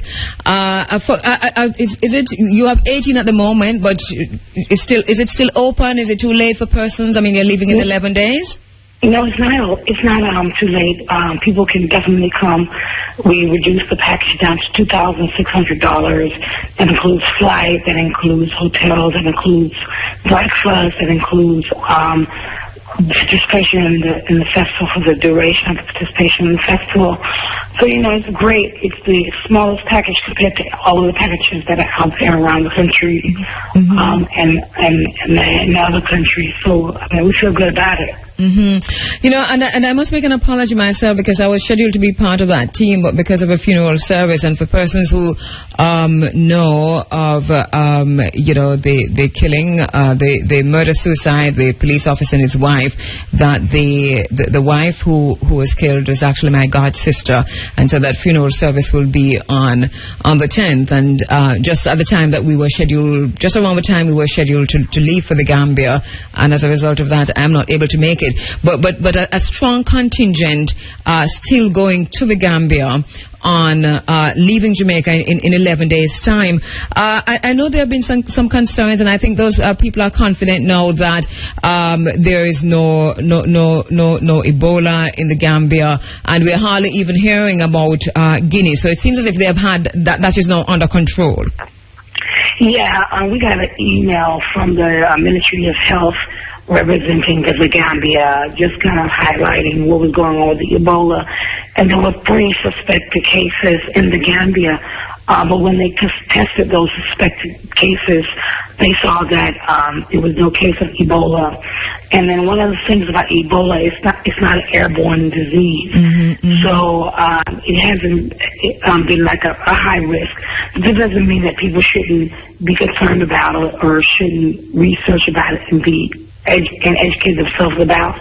So we've been doing everything that we can to make sure that people have all the information. Yes. We've discussed it. Right. On a recent meeting, we had Dr. White come in and just talk about Ebola and talk about your body, the things that you need. And the good thing about him, he's a holistic doctor. So he's not one of these doctors that's just trying to make a dollar off of you. So he was trying to tell us that, as you get ready to prepare to go to Africa, to remember all the things that you may be getting ready to put in your body. There's a root, an actual root, or a foundation for these plants that before they became pills, you can find what the plant extract is. And instead of going to buy the actual pill form, go to the actual source and get that bark or get that root or get that leaf and boil it and drink it. So that was great for me, especially because I'm not one of those people that likes to take shots. I like to put foreign things in my body. Yes. You know, and honestly, every time I've been going to Gambia, I've only taken malaria pills once. But I've also caught malaria once. Yes. And so I had typhoid, and it wasn't pretty, but you get over it. But Ole, I mean, the bottom line to all of this, though, is that the team leaves in 11 days to the Gambia for the 11th Roots International Festival in the Gambia. It's a contingent of 18, a very strong contingent that's heading to the Gambia this time around. And it's still not too late for persons who want to be a part of this, because you're actually here on the ground now, so that, you know, in terms of visas and so on, you're dealing with that. Passports are sent and visas are prepared? Yes, the Gambian government is going to be issuing visas for everybody that wants to participate. All right. So everything is pretty much being taken care of, but let's be very clear. There's individuals we've been meeting now for about 2-3 months, and there's individuals that have been coming to these meetings week after week at Cafe Africa and don't have monies to be able to go on the trip. So we're still looking for sponsors. We're still acting individuals. You know, if you cannot go to Gambia, your schedule doesn't permit it, but you're in a position where you can help someone, please do help someone. Come, we're going to be meeting Monday at 5 p.m. at Cafe Africa. Come to Cafe Africa and make donations. A number of you have been donating. We got one brother in London who's sending barrels of solar lanterns with us to donate to the people of the Gambia, so that, you know, some of those villages that may not have electricity, they can participate by using solar lanterns. In terms of a sponsorship, how can you be contacted for persons who are thinking that, you know, I could sponsor someone or have sponsored someone to go to the Gambia? How do they contact you? Please call us at 554-8969, 554-8969, or email us at Olimata, OLIMATTA @gmail.com. That's Olimata, OLIMATTA @gmail.com. And one of the things that we're really trying to do with the sponsorship thing is, you know, at the Donor Return in Senegal, the sisters and brothers from Guadeloupe came together and they put pool resources together, and they built a monument at the Donor Return to represent the diaspora of Guadeloupe and those sisters and brothers that were stolen from Africa. So what we want to do in that same spirit, and my phone is ringing, and people are already calling. Wait and call after. In that same spirit, we want to build a monument at Jufere, which has been Jufere Island, which has been James Island, which has been named Kunta Kinte Island. We want to build a memorial. And a memorial monument on behalf of those sisters and brothers. We have to cut it here because we're totally out of time. But we understand what you're talking about in terms of building the monument in the Gambia. And just once again to say that the trip leaves, the Gambia team leaves in 11 days. If you're interested, it's time to call right now or send Ole an email. Ole Batatal, thank you very much. 554-8969. It's only 2,600 to go. All right. Jump on board with us. It's a great delegation. And again, this is just the beginning. We're doing another trip in February. The momentum is so great. Do have to go, my sister. Do have to go. Yes. Yeah, thanks. Again, we'll be doing another trip in February. So momentum all right, Ole. Okay. All right, really want to get through to the bottom line. Thank you very much, my sister Olimata Tar, with just 7 minutes to go. Morlemu Marcus Messiah Garvey talking about failing governments, talked about how our modern systems of government have partly failed and are wholly failing. The bottom line this morning comes from Morlemu Marcus Messiah Garvey. He says, we have tried various forms, but none has measured up to the ideal state. Communism was a last attempt, and its most ardent advocates have acknowledged its limitations, shortcomings, and impossibility. The reason for all this failure is not far to see. The sum total of governmental collapse is traceable to the growing spirit of selfishness, craft and greed within the individual. You say what's best for me, things not what it used to be, black is who white used to be. Naturally, Mwalimu Marcus Mosiah Garvey says the state cannot govern itself. It finds expression and executes its edicts through individuals. Hence, the state is human. Its animation is but the reflex of our human characters. If we must correct the maladministration of a state and apply the corporate majesty of the people to their own good, then we must reach the source and there reorganize or reform. Under the pressure of our civilization with its manifold demands, the individual is tempted beyond measure to do evil or harm to others, and if responsible, to the entire state and people, and if by thus acting he himself profits and those around him, there arises corruption in government as well as in other branches of secular and civil life. Africa is for the Africans, those at home and abroad. So if you're born black, Mwalimu Marcus Mosiah Garvey says all other methods of government having been tried and failed. He says, I suggest a reformation that would place a greater responsibility upon the shoulders of the elect and force them either to be the criminals that most of them believe they are, or the good and true representatives we desire them to be. He says government should be absolute and the head should be thoroughly responsible for himself and the acts of his subordinates. Mwalimu Marcus Mosiah Garvey says when we elect a prime minister of a nation, he or she should swear his or her life as a guarantee to the state and the people, and he or she should be made to pay the price of such a life if he or she deceives, grafts, bows to special privilege or interest, or in any way undermines the sacred honor and trust imposed upon him or her by acts of favoritism, injustice, or friendly or self-interest. Mwalimu Marcus Mosiah Garvey says when we elect a prime minister of a nation, he or she should be the soul of honor, and when he or she is legally or properly found to the contrary, he or she should be publicly disgraced and put to death as an outcast and an unworthy representative of the righteous will of the people.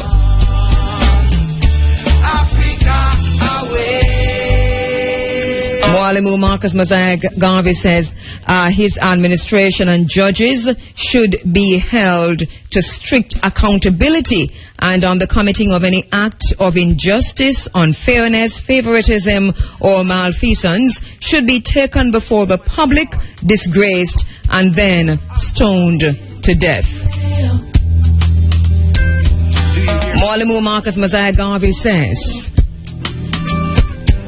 when a president or high official during his term or her term has performed solemnly and truly all his duties to the people and state, and he or she is about to retire, he or she should be publicly proclaimed and honored by the populace, and all during his life he and his family should occupy a special place of honor and respect among the people. They should be respected by all with whom they come in contact. And at death, they should be granted public funerals and their names added to the niche in the Hall of Fame of a nation. Their names should be placed on the honor roll of a nation, and their deeds of righteousness should be handed down to the succeeding generations of the race, and their memories sung by the poets of a nation. Mwalimu Marcus Mosiah Garvey says,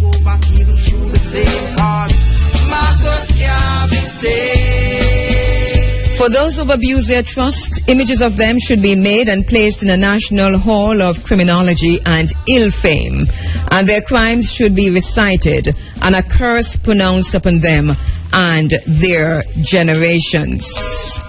Black people need to wake up and realize it. Mwalimu Marcus Mosiah Garvey says government left to the free and wanton will and caprice of the individual in an age so corrupt as this, without any vital reprimand or punishment for malfeasance other than ordinary imprisonment, will continue to produce dissatisfaction, cause counter-agitations of a dangerous nature, and upheavals destructive to the good of society and baneful to the higher hopes and desires of a human race. Been down press for so long, but I know you're holding strong. Listen up. Mwalimu Marcus Messiah Garvey says, this plan I offer to the race as a means to which we may perfect the establishment of a new system of government conducive to the best interest of the people and a blessing to our disorganized society of the 20th century. That is the bottom line. Words from Mwalimu Marcus Messiah Garvey, 100 years of Garveyism. One aim, one destiny. How could you say what's best for me? Things not what it used to be. Black is who I choose. This is how we're leaving you for today inside of the Africa Forum. It's Kabu Maat Kheru. Joy Morgan is my producer. Thank you very much to the Walter Rodney, the committee, Justice for Walter Rodney committee. By the way, remember hashtag Justice for Walter Rodney. Let us make that a trending hashtag for this week and until the end of a commission. Hashtag Justice for Walter Rodney. See you next week. Thanks to all those who participated in the program. Walk good. Take care. Until tomorrow on howdy. No matter what.